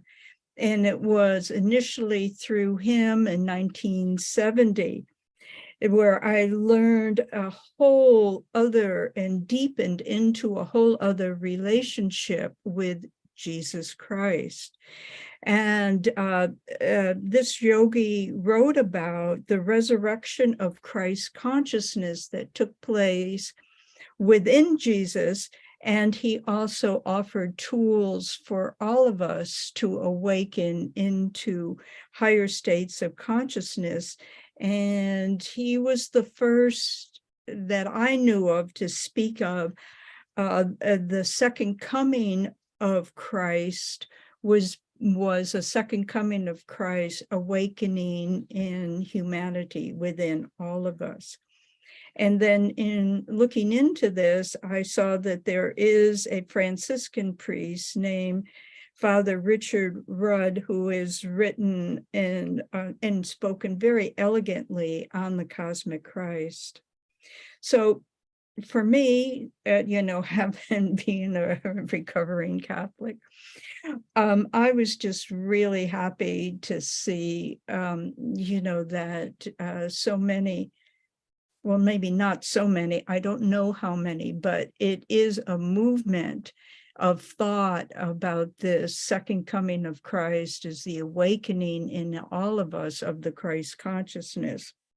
And the idea of the cosmic Christ definitely transcends Christianity and embraces all religions and spiritual paths. So within the Christos, all existence is held together like a golden web of life that flows in and out and around and through all things, holding us all together in a loving embrace. All of humanity, all of reality is held together in a seamless web of life, or as physicists speak of it, as the quantum field, that we are all living, moving, breathing in this field of this Christed energy. So Jesus, who Christians are now celebrating his birth, is the person in whom the vast Christ consciousness resided in a most profound way. Jesus is seen as a prototype for the new humanity. Jesus showed us what it was like to be a Christ, and that we all have that capacity within us. We are able to put on whether the mind, the consciousness of Christ, and then awaken to the oneness of being or becoming one with the web of all life. I mean, that's to me, very profound meditation. I mean, J.J. Hurtak and Desiree, gave us such an amazing a presentation that is a lot to absorb. But if we could take pieces, I look forward to getting his book. I have his book on the Pistis Sophia and studied it deeply and took classes and, did the best I could to digest that. But, to try to really tune and intone our psyches and our understanding with this much vaster experience of Christ, to take it out of just this one man Jesus and take it into a much more expanded view, and that it is our birthright also to evolve into that state of consciousness. And the cosmic Christ is increasing in manifestation today as we participate in our own evolution of consciousness. Every step of awakening that you and I and all of us take is a step towards the second coming of Christ. To me, this is a whole new meaning, and it's wonderful to think of that. we've all have encountered born again Christians and their thought of the second coming of Christ, but to think of it as, you know, so much more, that this is all where we're evolving to. And this higher consciousness brings in a greater degree of inclusion and unity and oneness, so that the more we come together in love, the cosmic Christ comes into consciousness in our whole world. So the cosmic Christ is both personal and transpersonal. It is Jesus and it is beyond Jesus. It's material and spiritual, human and divine. It is all inclusive of divinity, humanity, and material reality. It is far beyond us, but also intimate and inside of us.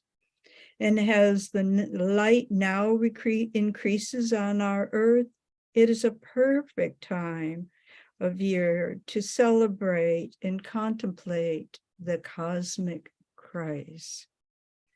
So I want to say, glory in the light of the radiant one, glory in the light of the cosmic Christ.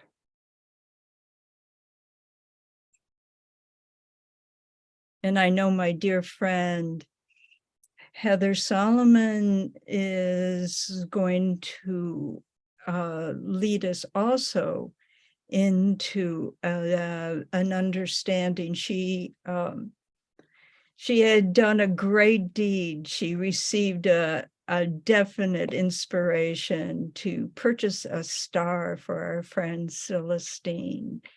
And she's going to tell us all about it. All right. Thank you, Elizabeth. That's so beautiful. Aloha and welcome, everybody. Yeah, Logan, welcome. It's Heather and Donnie here, beaming in. We're in Mexico at the moment, so hopefully our connection is good, but we reside in Maui, Hawaii, and we have Black Swan Temple. And Celestine was a dear priestess sister of ours. She and I were both ordained into the Temple of Isis as priestesses on 10-10-10, October 10th, 2010, and that was a big deal because Isis is known as she of 10,000 names, and there was a big pageant, and she and I had so many kind of like a parallel. She was like my big sister. I had moved to Northern California and to Harbin's Hot Springs, and she had lived there, and I had the Temple of Light, and she had the Temple of Light. And when we both met at the Temple of Isis, we both took on Nut, or Nuit, who is the goddess or the nectar of the night sky. And so both of us had our ministry very much devoted to mine more astrology and her more direct connection with our star kin. So when she passed on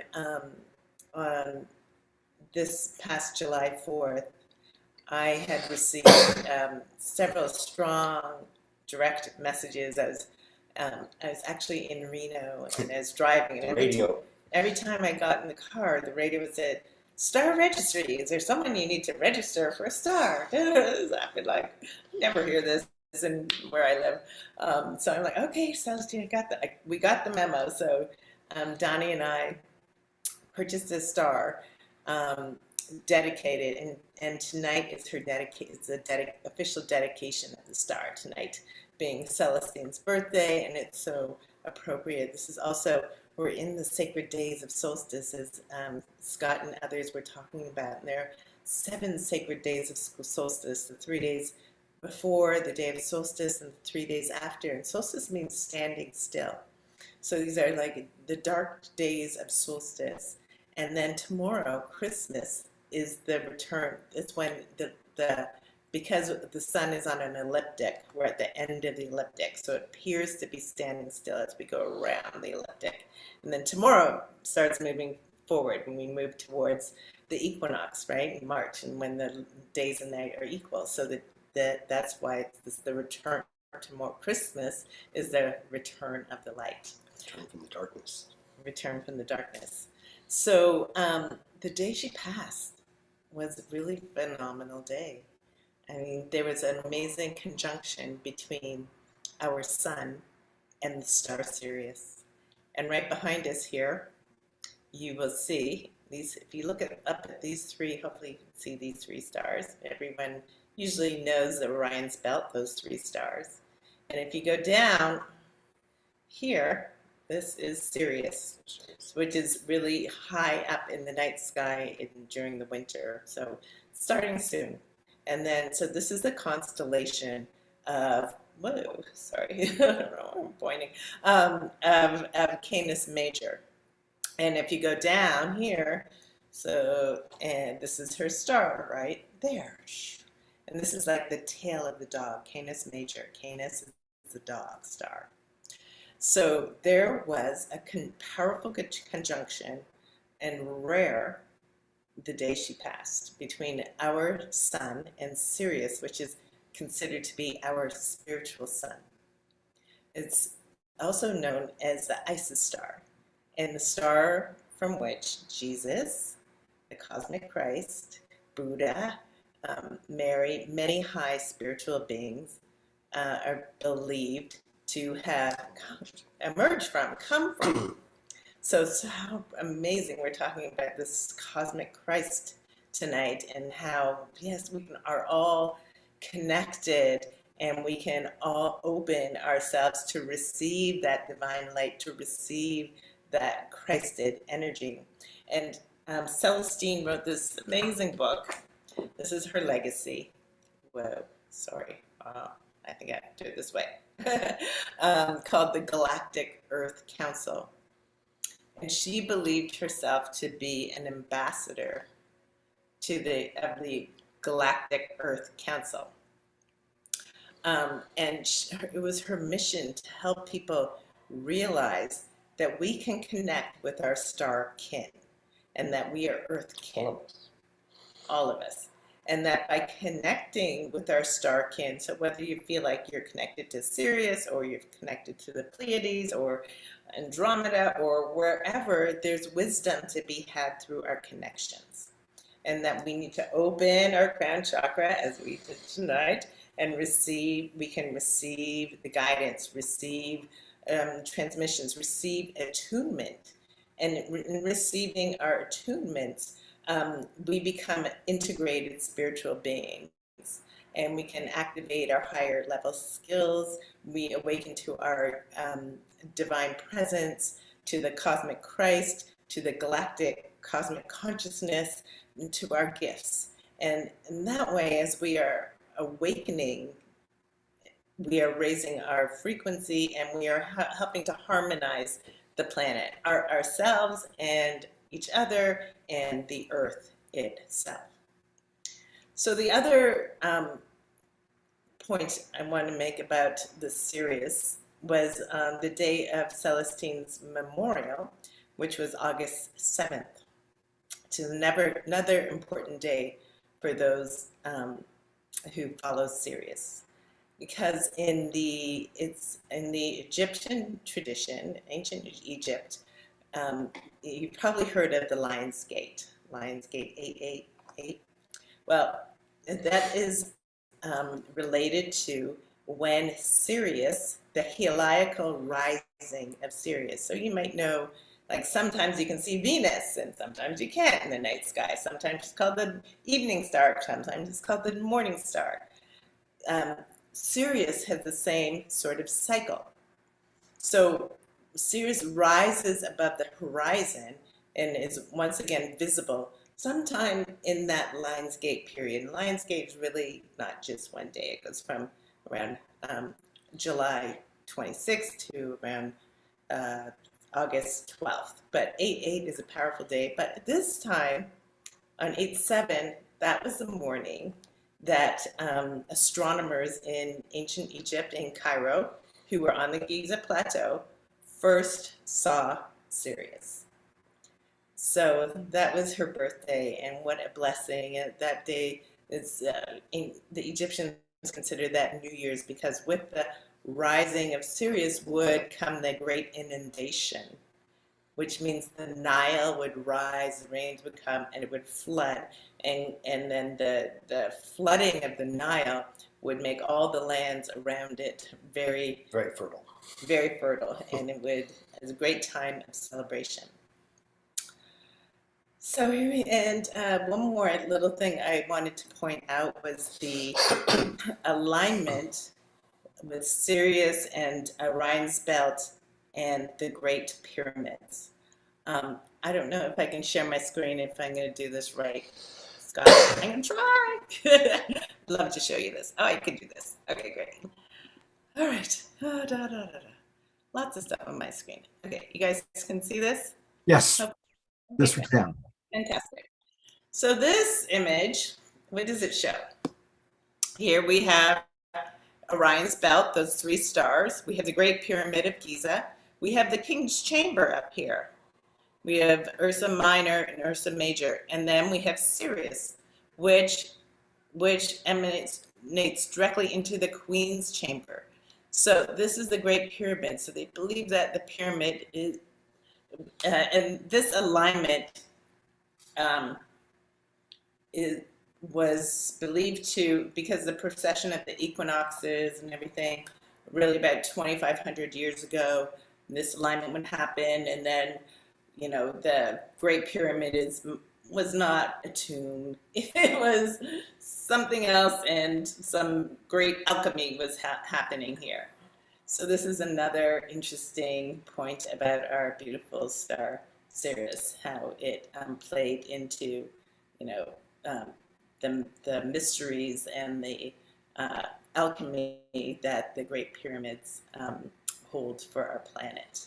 And how Celestine really planned, had such a cosmic view of her being here, what she was offering, and how she exited as well. Mm-hmm. And we had the great honor of, we were just on pilgrimage in Egypt over the autumn equinox, over the September equinox, and we took some of Celestine's ashes, and we had a private ceremony in the King's Chamber at the night of the equinox, and then we placed some of her ashes Right at the pause. between the right at the breast, heart of the Sphinx.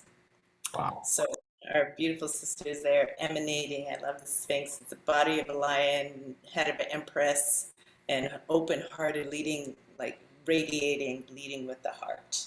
Blessings all the way through. And Celestine so loved to share her blessings. Wow. So, yes, Scott? Oh, no, go ahead. Okay. So with that, we want to take a moment here as part of our dedication to share with you how Celestine would share with you how to attune and tune in and to receive transmissions from her star tonight. So if you would, I think we're going to be accompanied by a little bit of music here. Amashar, say, oh, there you are. Beautiful, thank you. So I invite you to just take a moment and find a comfortable way to sit, or if you feel like moving through this, you can.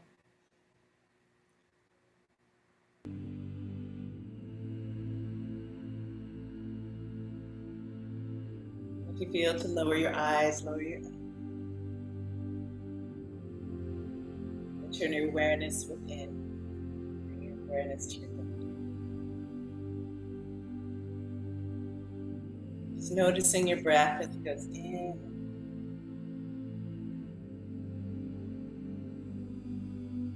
And deepening your breath and into the area of your heart.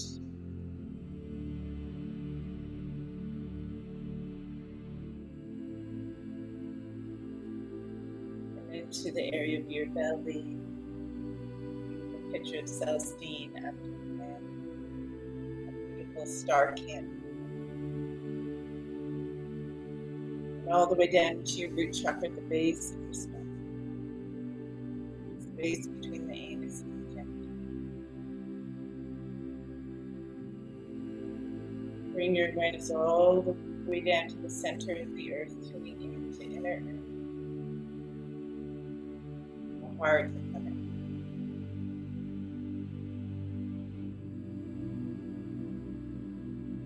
Bring your awareness back to your root chakra, and let's take a moment to ground ourselves, sending a grounding cord all the way down to the center of the earth.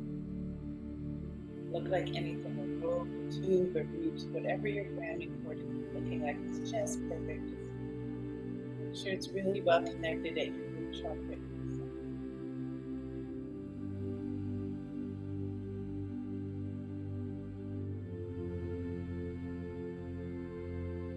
Now we are going to tune into Sirius's constellation, Canis Major.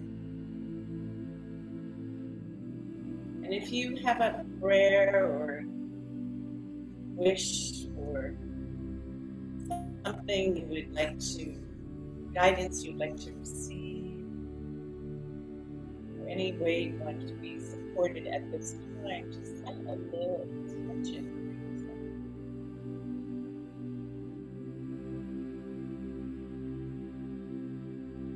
We go all the way to the tail of dawn, to the star Alundra, and to Celestine. And we ask you, beautiful, beloved sister Starkin, who is now ascended your body and has taken your place amongst the stars. We know that you are there.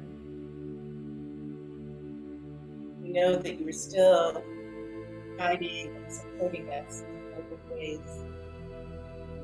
We give thanks for your love. We give thanks for your wisdom. We open ourselves now to receive your transmissions. Sacred holy day, your heavenly birthday. We celebrate you. I invite you to just take a moment here, listening to the music, feeling the transmission. You might get a sense of color or sensation, or hear some words.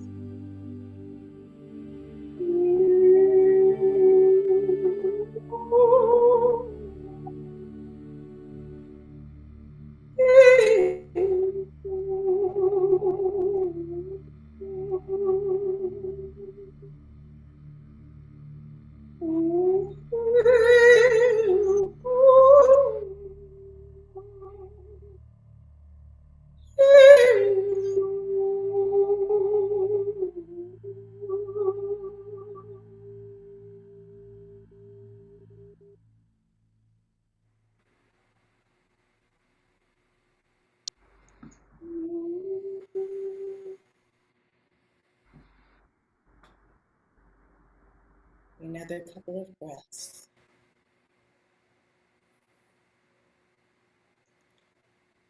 Noticing any sensations in your body, any sounds,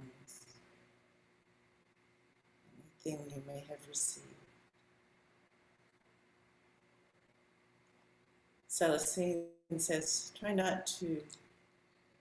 don't worry about trying to translate what you've received in this moment. Allow it to unfold.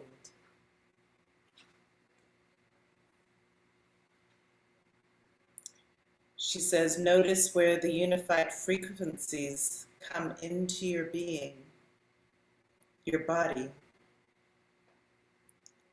Notice the intensity, any sound levels, temperatures, energetics. All transmissions cause an upliftment in your physical and energy bodies. The radiant one is guiding this work with your Galactic Earth Council members.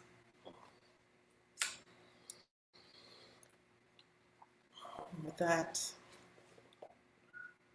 we thank you, Celestine, for this transmission and for your love.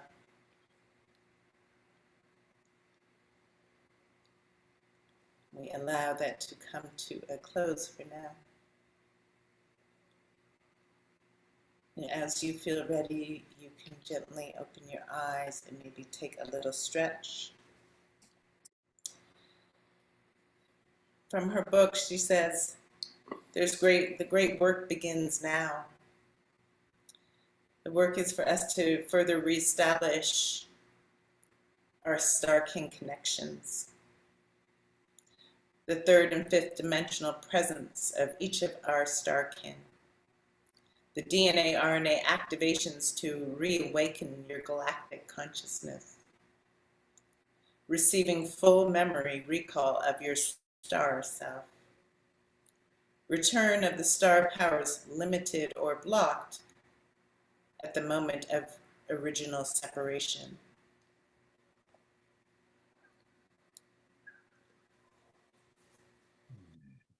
Glory in the light of the radiant ones. Wow, thank you so much, Donnie and Heather.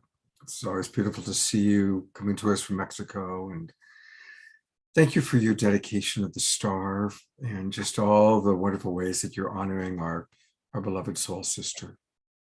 I think what I want to do is I will share with people how you can learn more about Elizabeth and Donnie and Heather and Christy after we kind of conclude this whole sequence. I recognize we're running a little bit later than we had planned. I'm going to have Omashar do a musical number, which she was originally going to do much earlier, but JJ and Desiree also went a little bit longer than planned. And then we're going to come back and hear from Lysandra, Celestine's daughter, and also from Christy Michaels, one of her beloved friends. So, but for right now, I just would love for us to kind of, so again, a lot to digest. And so I'm going to turn it over to beloved brother Omashar for a musical number. Wow, thank you so much. I am full, and even though this is a very deep song, it's called Beloved, you can move to it, and I think a bit of integration is good in the moving body. And this came at a time, it's off my album Shine On, and I was really frustrated at the time because I was having all these light, Christ-conscious, source of all creations stirrings in my being, and I tried to talk with people about it, and no one understood what I was saying, so I kind of felt a little miffed that I wasn't able to share it with anyone. So I wrote a song instead. Hey, what a concept, and here it is.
I was remembering a time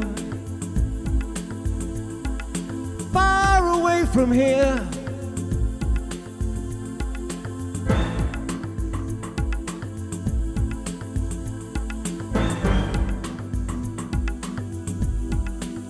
when I saw you in my mind, and no one that I talked to could hear. You I'd say we're more than we think, we're more than we feel, we're more than we know. Hear me.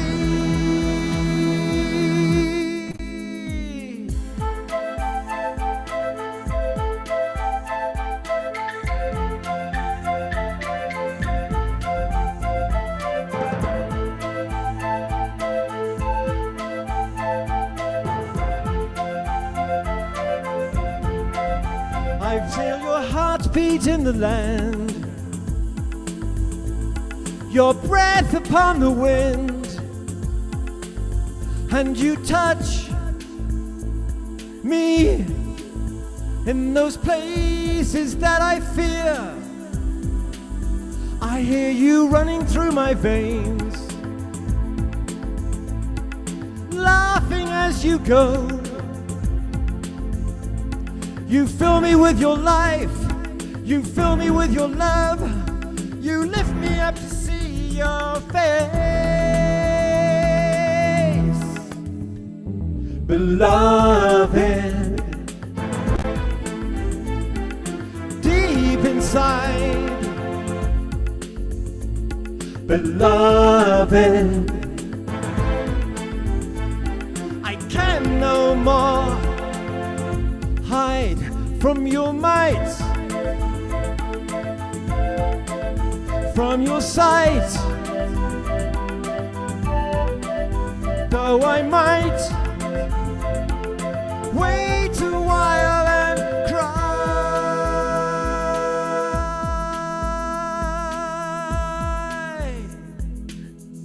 for all those yesterdays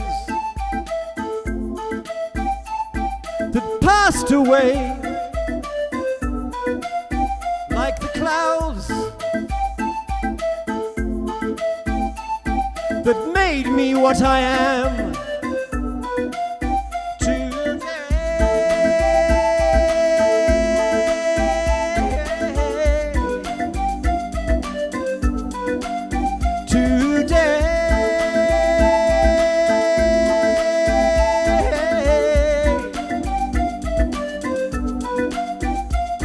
beloved,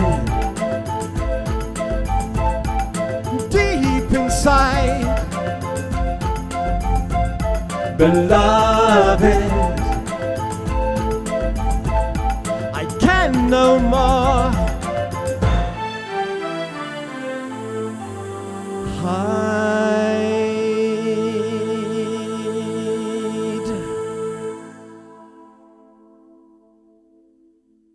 Ooh. Oh, Michelle, that was perfect. Beautiful, beautiful song. No hiding anymore, brother and sisters. Here we are. Oh, thank you so much. That was Thank you. Yeah, thank you, Celestine. I feel you. I feel you. Yeah. Well, Mystic. to continue in our kind of understanding of Celestine and her impact, we're going to hear from her daughter in a moment. But before that, we're going to hear from Christy Michaels. And of course, you know Christy. She's a big part of Global Peace Tribe, very involved in helping us to honor Mary Magdalene every year. And she puts on 3 or 4 events every year that we always support and participate in. She is really devoted to spreading the gospel of Mary Magdalene, especially as it's mirrored in Course in Miracles. So, Christy, I know you've put together something very special to share tonight.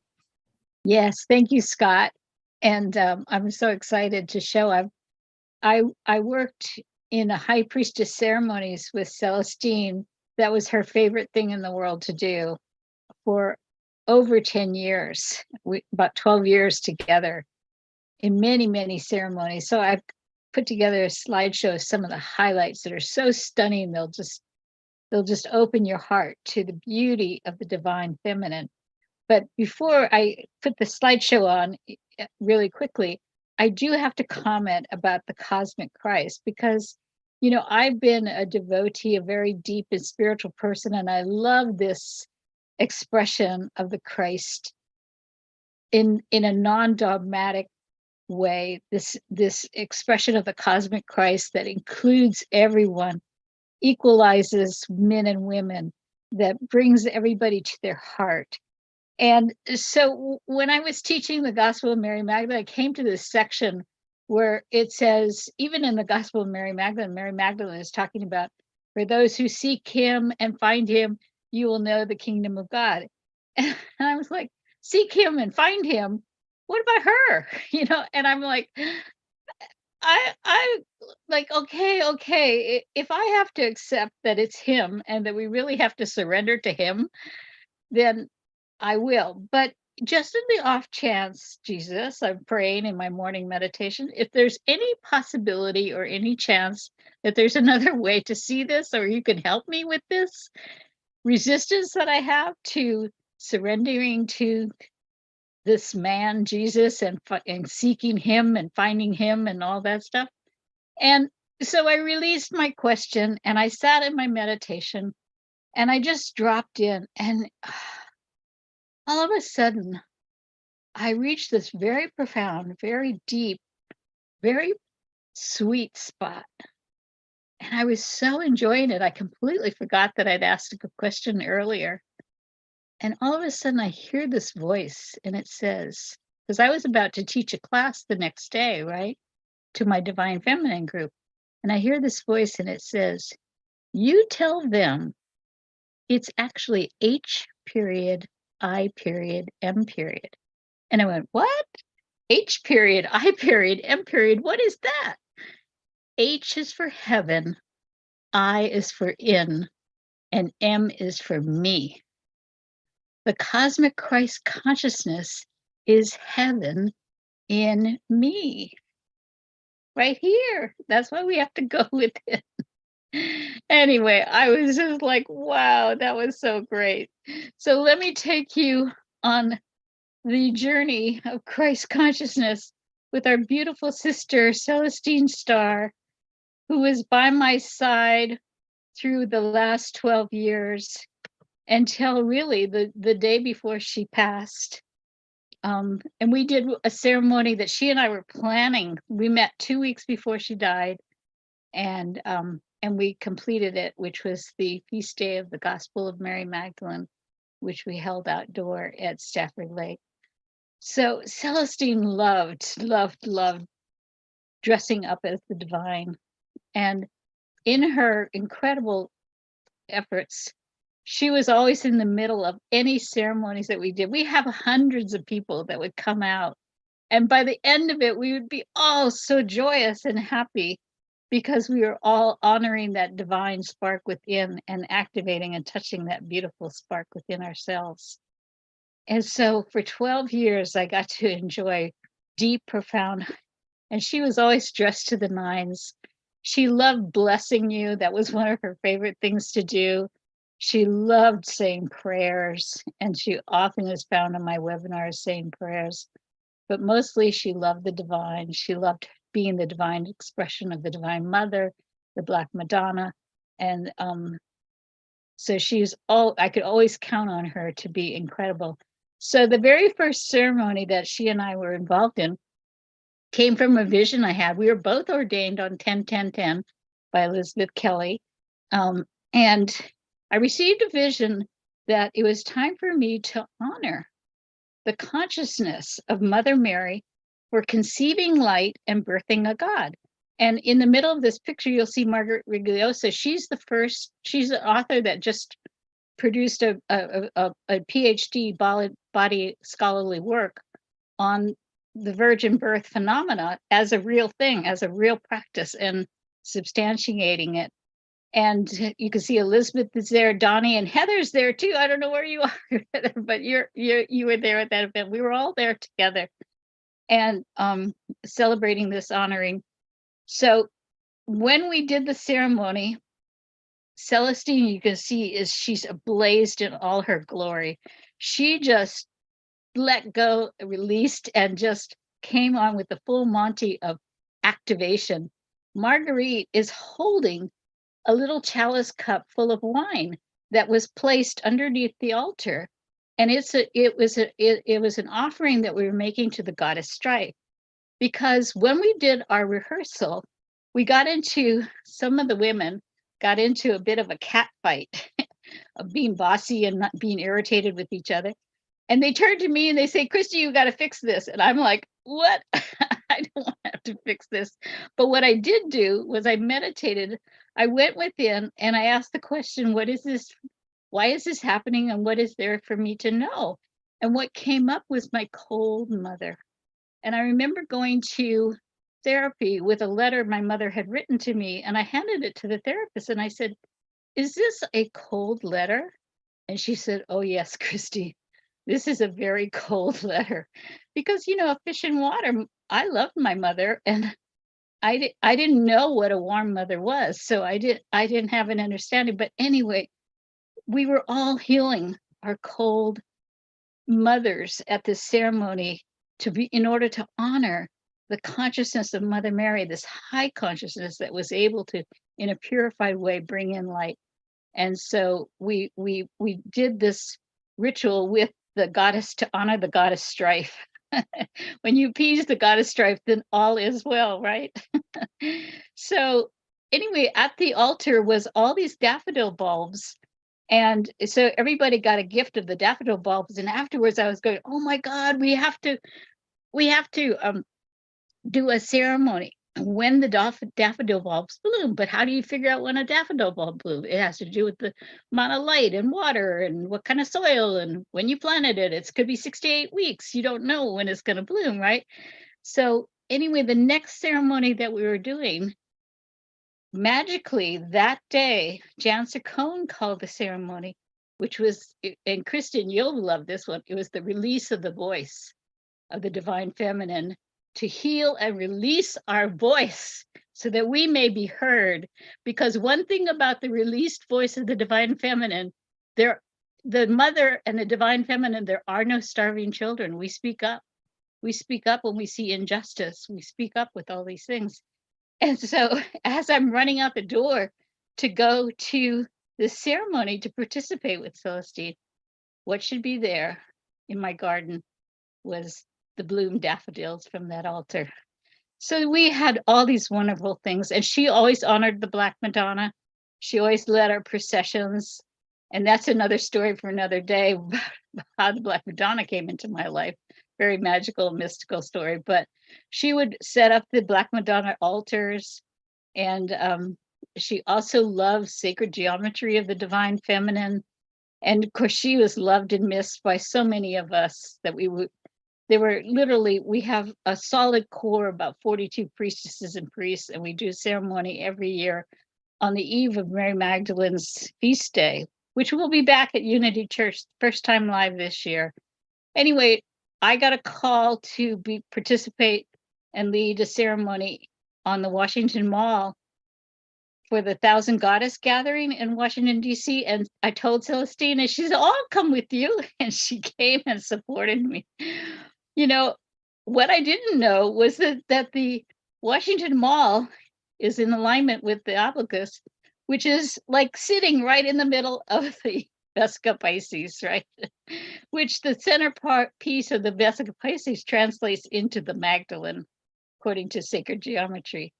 And there we were in the womb part with Celestine with me doing sacred ceremony, always again holding that high watch. And she loved to travel and shared her travels going through Europe. She loved sharing ceremony with all of us. She loved the anointings we would do. She would, this is when you enter the tomb that we created and everybody got their hearts anointed. So it was just like this is Kayleen Osbo, is one of the leading national scholars on Mary Magdalene. She also got her PhD on Magdalene, and go to her website, kayleenosbo.com. She is like to die for in her deep understanding about raising the awareness of the Magdalene. And anyway, Celestine, she knew how to hold presence. She was just always so willing, and it was her favorite thing to do, was to look like a priestess, hold herself divine, and stand in that sacred holy way. She loved to dance. And we always had dance at every ritual. We always do dance. And she was on, this is the elaborate dance we did to the Lord's Prayer. And so that was really good. The YouTube is on my channel, Magdalene Impact YouTube channel. And then, of course, as you've heard, she has these incredible stories about her connection to the Galactic Federation and being on the council. And she took this picture herself about the what she says, that when these kind of unusual cloud formations, it allows the ships to hide in the clouds so that they could come in closer to us. And so on the day that she died, which was July 4th, or she died around 4 o'clock, just shortly thereafter, my friend Andrea was taking a walk and she started to notice these strange clouds forming just as she had heard that Celestine had passed. And sure enough, here they come. The Galactic Federation clouds forming in the sky, coming towards where we were. This is actually very near where we did the feast day ceremony. Those hills has got Stafford Lake in it, where we did the last ceremony with her in spirit. But she loved the sky watching, and she was always taking people up to the tops of mountains to be able to call in the ships and then show people the ships are here, they're with us, and here's how you connect. And so it was a glorious time for everybody. And then, of course, the day they told me on the 4th of July that she could pass today or maybe tomorrow, I said, no. She was born on Christmas Eve. She's going to die on the 4th of July because she's going to go out with a bang, and she's got to get out of her body, get up into the sky so she can watch all the fireworks as she goes. So I knew she was going to pass before nightfall. And sure enough. So anyway, thank you, our beloved Celestine. We love you so much, and thank you for being in our lives, in our hearts. So blessed be, Scott. And thank you for letting us take a little time to make a tribute to her. We were really so happy and blessed that you were able to do that for us. Thank you, Christy. That's a beautiful tribute. Thank you so much. Andrea sent me the photo also, and this is just again for people to have a little bit stronger picture. Here is the photo taken right at the same time that Celestine was leaving her body. And it is really quite amazing. It's those clouds that are associated with our Galactic Federation, which of course Celestine was a part of. Well, kind of to conclude our honoring of Celestine, I'm so grateful that her daughter is with us. And getting to know Lysandra has been quite a joy. And so, Lysandra, welcome to the Awakening World. Thank you for being with us. And I would just love to turn it over to you for anything you'd like to share about your mom. Well, first, I just want to say thank you. Thank you so much, you marvelous souls and life force and essence that have volunteered to step up and hold this sacred space. Scott and Heather and Donnie and Christy Michaels for investing the time and energy to carry her light forward. She so wanted to inspire each of us to do better and to look to evolve. And she laid it at our feet. And I think this was something I just go away with for the rest of my life. Just very sit in gratitude that she was my mother, that I have a mother that is conscious and forever striving to be more conscious. That means caring for others, caring for yourself, caring for the future, caring for the possibilities of this earth, of the beyond the earth. She just really wanted everyone to kind of elevate just day by day, continue to elevate. And I carry that with me. So to have your participants, guests, members, those that share the common values it just is such a wonderful, wonderful place. So today is her birthday. I ended up going to her storage and touched so many little letters, her writings, and it was just a marvelous experience to once again kind of be around her things. I know that she's gone on to create this, continue her work, and I'm very excited. I drove home across the San Rafael Bridge, and I caught myself kind of the tidal waves of emotion and grief. It's like the ocean, it hits you. Then you kind of break down, and then you pull yourself up. And I caught myself and I said, she is in it's not a better place. She is in the new place. She's right where she needs to be. We all have to go. This vessel doesn't last that long, 80 years. She's right where she needs to be. And I'm happy for her. I'm happy that she did the work, and I got to have a front row seat. So I'm so grateful. Thank you for inviting me to be a part. And I'll continue to look up in the sky, particularly in February, when the star that Heather and Donnie so graciously anointed for her are in the southern horizon. And this would be a magical gift, even just beyond words of what she would have loved. So thank you so much, Donnie and Heather. This is like, her, it's sustained. It's written in the stars, literally. Right. And you taking us through the journey of like how to find her from the Orion's belt. It's just a gift. And I just feel really fortunate. And she's a marvelous woman, very, very marvelous. And I don't think that changed when she transcended.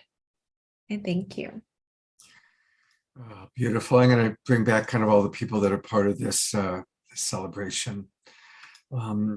And now that you've all heard about Celestine, exactly 1 year ago, she was my sole guest on the Sacred Sunday show on December 26th, 2021. And it's really kind of interesting because if you go back and you watch this video, she tells her whole story. And it, of course, neither of us knew that she would be leaving her body soon, but here it is, Celestine's entire story. And it's really quite beautiful. And then Raphael, I was in Maui when I recorded it, and Raphael played music alongside. So definitely, I've put it into the chat box. For those of you watching on Facebook, you can go to our YouTube channel and find it. Just put Celestine Star in. We have several different Celestine Star videos on our YouTube channel, including the memorial that we did in August, and also earlier appearances when she was on some of our Galactic Family shows. So she's been a very, very big part of the Awakening World and Global Peace Tribe. And I want to just let everybody know some of the ways you can learn more about some of our friends that have been with us. Donnie and Heather run the Black Swan Temple, and that's in Maui. But they do amazing, as you heard them talk about, they do these pilgrimages. So if you are going to Maui, or if you want a really beautiful retreat, go to their beautiful location in Maui. Again, if you go to blackswantemple.org, that's their website, and you'll get everything from their music and they also, like Johanna, are entrepreneurs doing a lot of amazing things, making movies. But the two things I really want to emphasize tonight are their in-person retreats at their home in Maui. It's on the jungle side of the island. I've been there many times. It's beautiful. Or go to Egypt with them. And I tell you, I'm tempted to go in October. So they lead these beautiful pilgrimages to Egypt and Maui. Anything you want to share about your retreats or your pilgrimages? Sure. Thanks, Scott. Can you hear me? Yes. Yes. So we do ongoing retreats in Maui, and we do yoga and sound healing and wellness. retreats. We do 6-day retreats, kind of 1 or 2 a month, actually. So they're small group retreats. They're really intimate and really personal. And we live in the beautiful, lush, tropical side of Maui, surrounded by waterfalls. It's the most amazing place to connect with nature and reconnect with yourself. People come to us to do a lot of healing and resetting, rejuvenating. And then our Egypt pilgrimage is something we do once a year or so, and and it's small as well. We only take about 12 people, and we charter a beautiful dahabaya, which is a private boat that we take on the Nile, and it's 15 days and a small group. We take a maximum of 12 people, and again, we'll be doing private ceremony. We're going over. It's an eclipse portal in October. So for the total solar eclipse, we're going to be in the King's Chamber, and then we're going to be between the paws of the Sphinx, and then we fly down to Luxor and board a boat, which will be on this boat, which is really beautiful because we get to do sound healing and yoga and integration time for another like 10 days. So you visit our website for all of that, and let us know if you have any questions. I was going to say, we've done this 4 times. This will be our 4th trip. And each time we change it and rearrange it, and also slowed it down, so you're not just constantly running around, because we're there to experience the sacred and not run ourselves ragging. And every time it's slower and slower, and it still always seems too fast. So we've extended 2 days on the boat just because it's such a precious gift to be on the boat and be in the Nile and be in a cozy place. We do yoga and sound healing at night, and then we take excursions out to the temples. It's truly magical. One of the greatest things I've ever done in my life. Wow. Well, it sounds wonderful. And I'll be seeing you and talking to you many times, both privately and through the Awakening World between now and then. Thank you so much again for your dedication to the star and all that you do to help create our beautiful Awakening World. Thank you. Thank you, Scott, so much for having us again. Blessings. We love you. Merry birthday. Thank you. Thank you very much. And Elizabeth Kelly, she and I'm going to kind of bring her and Christy up together because they certainly are sisters doing a lot of wonderful work together. You can find out more about Elizabeth by going to her website, which is Magdalene, spelled MMAGDALEN.org. Learn more about the wonderful work that she's doing. And Christy's main site, we're going to talk about a big event that I'm doing with Christy shortly, but Christy's main site is right here. It's the gospelofmarymagdalene.info, and always beautiful events. And the very important, go and make sure you join the mailing list so that you know what Christy and Elizabeth are up to. They always do the Feast of Magdalene and other very special events over the course of the year. And finally, want to invite everybody to put in their calendars that on Friday, January the 6th, obviously when we hear the words January 6th, that brings to mind a lot. Well, Christy is giving us a new something to remember when we think of January 6th, which is her annual Healing America event. And it's going to be a powerful global collaboration that we'll be doing here on the Awakening World. And Christy and I will be co-hosting, and we've got Pato and Antoinette joining us, Michaela Gaston, who's amazing, new authors that have not been on the show before, Jill Lubin, and Andrea Lieberstein is who provided that photograph of Celestine's The Sky when Celestine passed. Yeah, I wanted everyone to hear Jill Lublin talk because she's written a book called The Prophet of Kindness. And she has documented, it has these fabulous stories that just move you to tears about corporations that realize that if they incorporate kindness into how they're connecting with people and how they're relating with people, that makes their profits go up. And that builds the world where we have a world of compassion and kindness in our collective consciousness begins to shift, because we have to shift our consciousness We're too divisive and not enough harmony. And so that's why I support and love what Scott and Deborah Juicy have done with their efforts to get the Global Peace Drive on the map. And they have just, by the way, I hope you sell everybody, been picked up by Roku and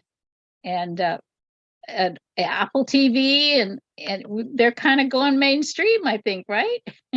Well, hopefully. So, what Christy's referencing is we're now carried right now by the Conscious Awakening Network, which in turn is available through Apple TV and Roku. So yeah, we are growing and expanding. And again, a reminder to everybody, if you haven't registered for the new season, please do so. And I am so grateful, better than Santa Claus showing up on Christmas Eve.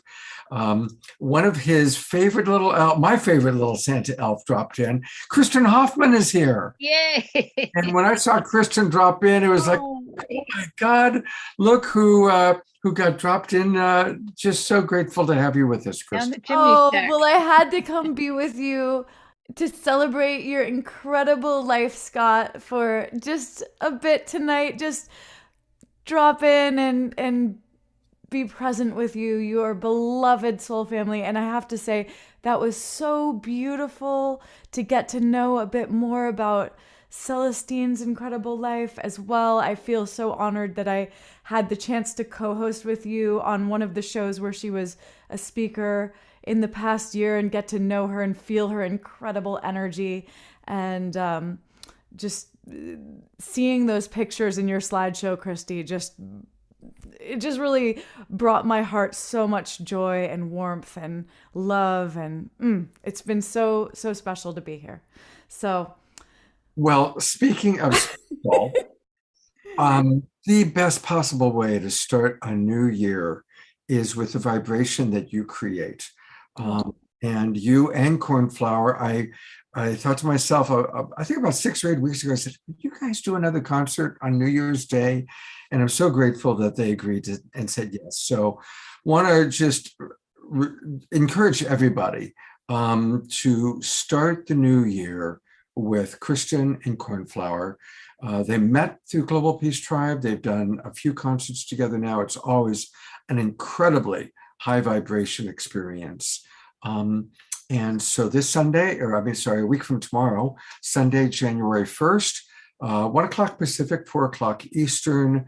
And Kristen, can you share a little bit about, for those of us or those who haven't experienced it before? Yes, sure thing. Well, I'm really looking forward to this Rebirth 2023 concert. I think that there's no better way to step into a new year than through the doorway of music and togetherness. So Cornflower and I will be weaving a mix of songs that have been written and also some songs that are going to be birthed on the spot, with all of our energy contributing on the first day of the new year. And I just think it's such a great time, because usually we build up on New Year's Eve, and then on New Year's Day, we're often working with ourselves and our own internal landscape.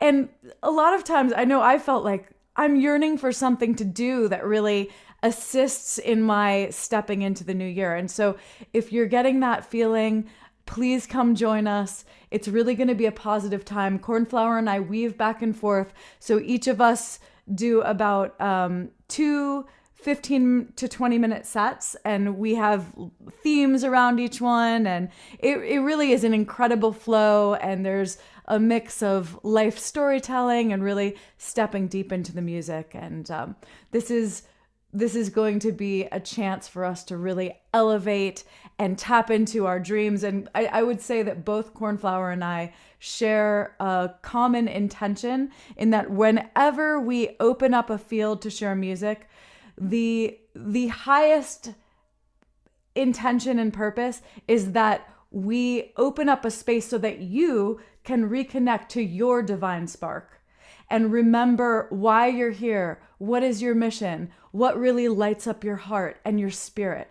That's what it's all about. So if we can help to reconnect you to that spark of you on New Year's Day, it will be I'll feel that my job is done. So please join us.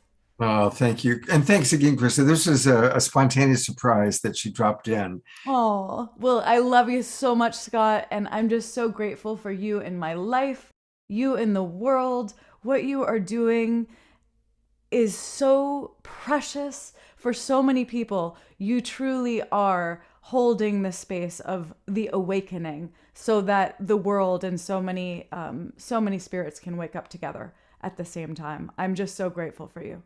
Love you so much. I love you too, Kristen. Thank you very much. That means a lot to me. Well, we're almost done. We're going to have a closing song from Omashar, but I need to kind of shyly acknowledge that Jarina from Ecuador put together a really beautiful video. And yes, it's my birthday tomorrow. My friends in Australia have already wished me a happy birthday. So anyway, this is a lovely little video that Tarina put together with the help of some of you. I, with great humility, am going to play this. And thank you very much, everybody.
It goes on for quite a while, so you get the gist.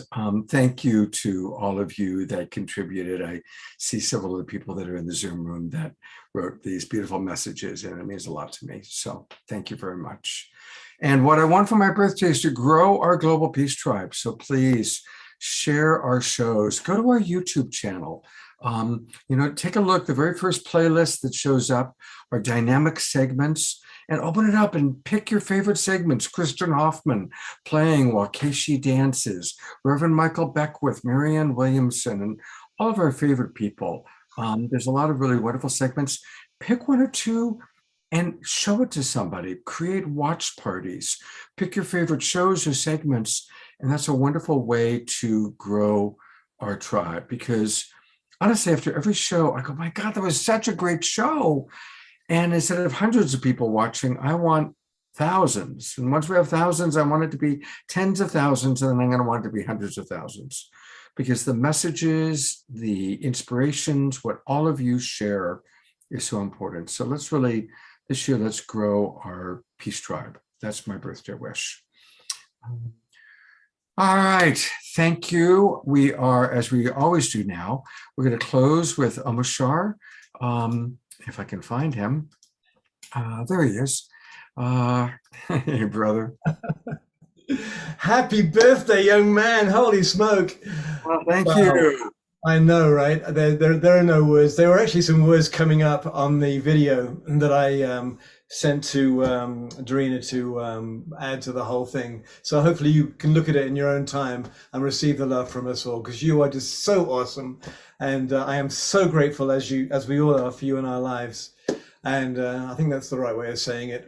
And so in closing, almost closing, we are going to, if you're with yourself, hug yourself. If you're with a loved one, put your arms around them, and let's get all cozy here. Oh, not that one, this one. Woohoo! Haha! Yes, we have no bananas.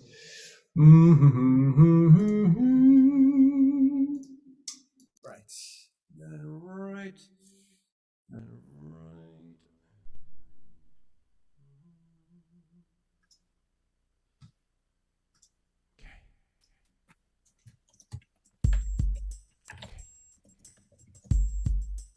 It's snowing.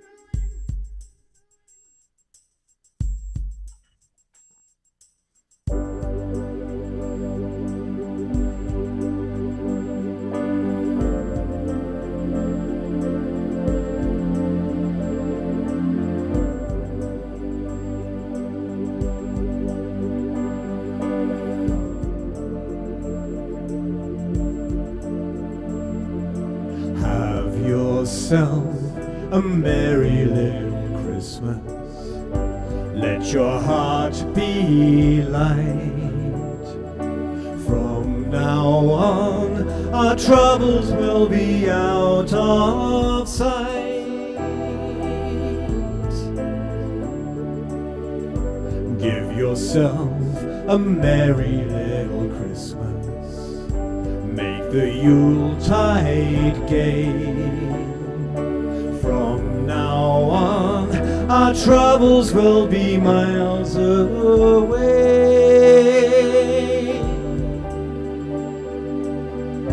Here we are as in olden days, happy golden days of yore. Faithful friends who are here to us, gather near to us once more.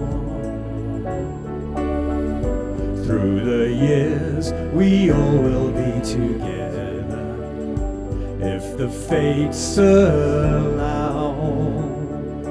Hang a shining star upon the highest bough,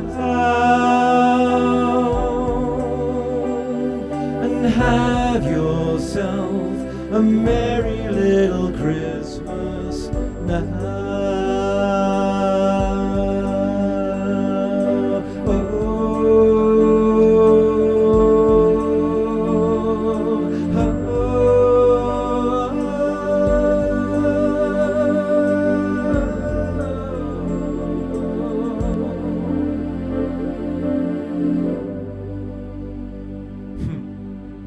Merry Christmas.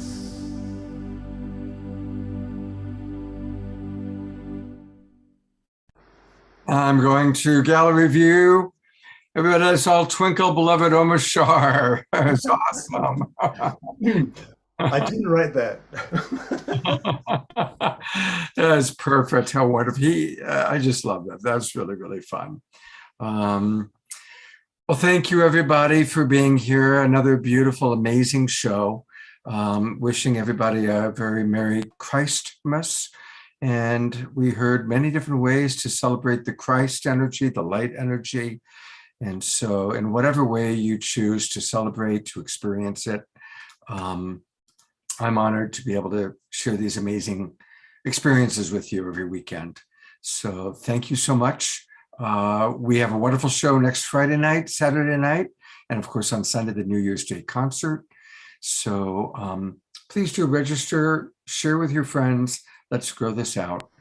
And thank you for making this a beautiful Christmas Eve for me and a beautiful birthday. Happy birthday, brother. Take care, everybody. Much love to you all. I'm going to go to gallery view one last time. Everybody can twinkle. Here's Jasmine Bear giving me kisses. Take care, everybody.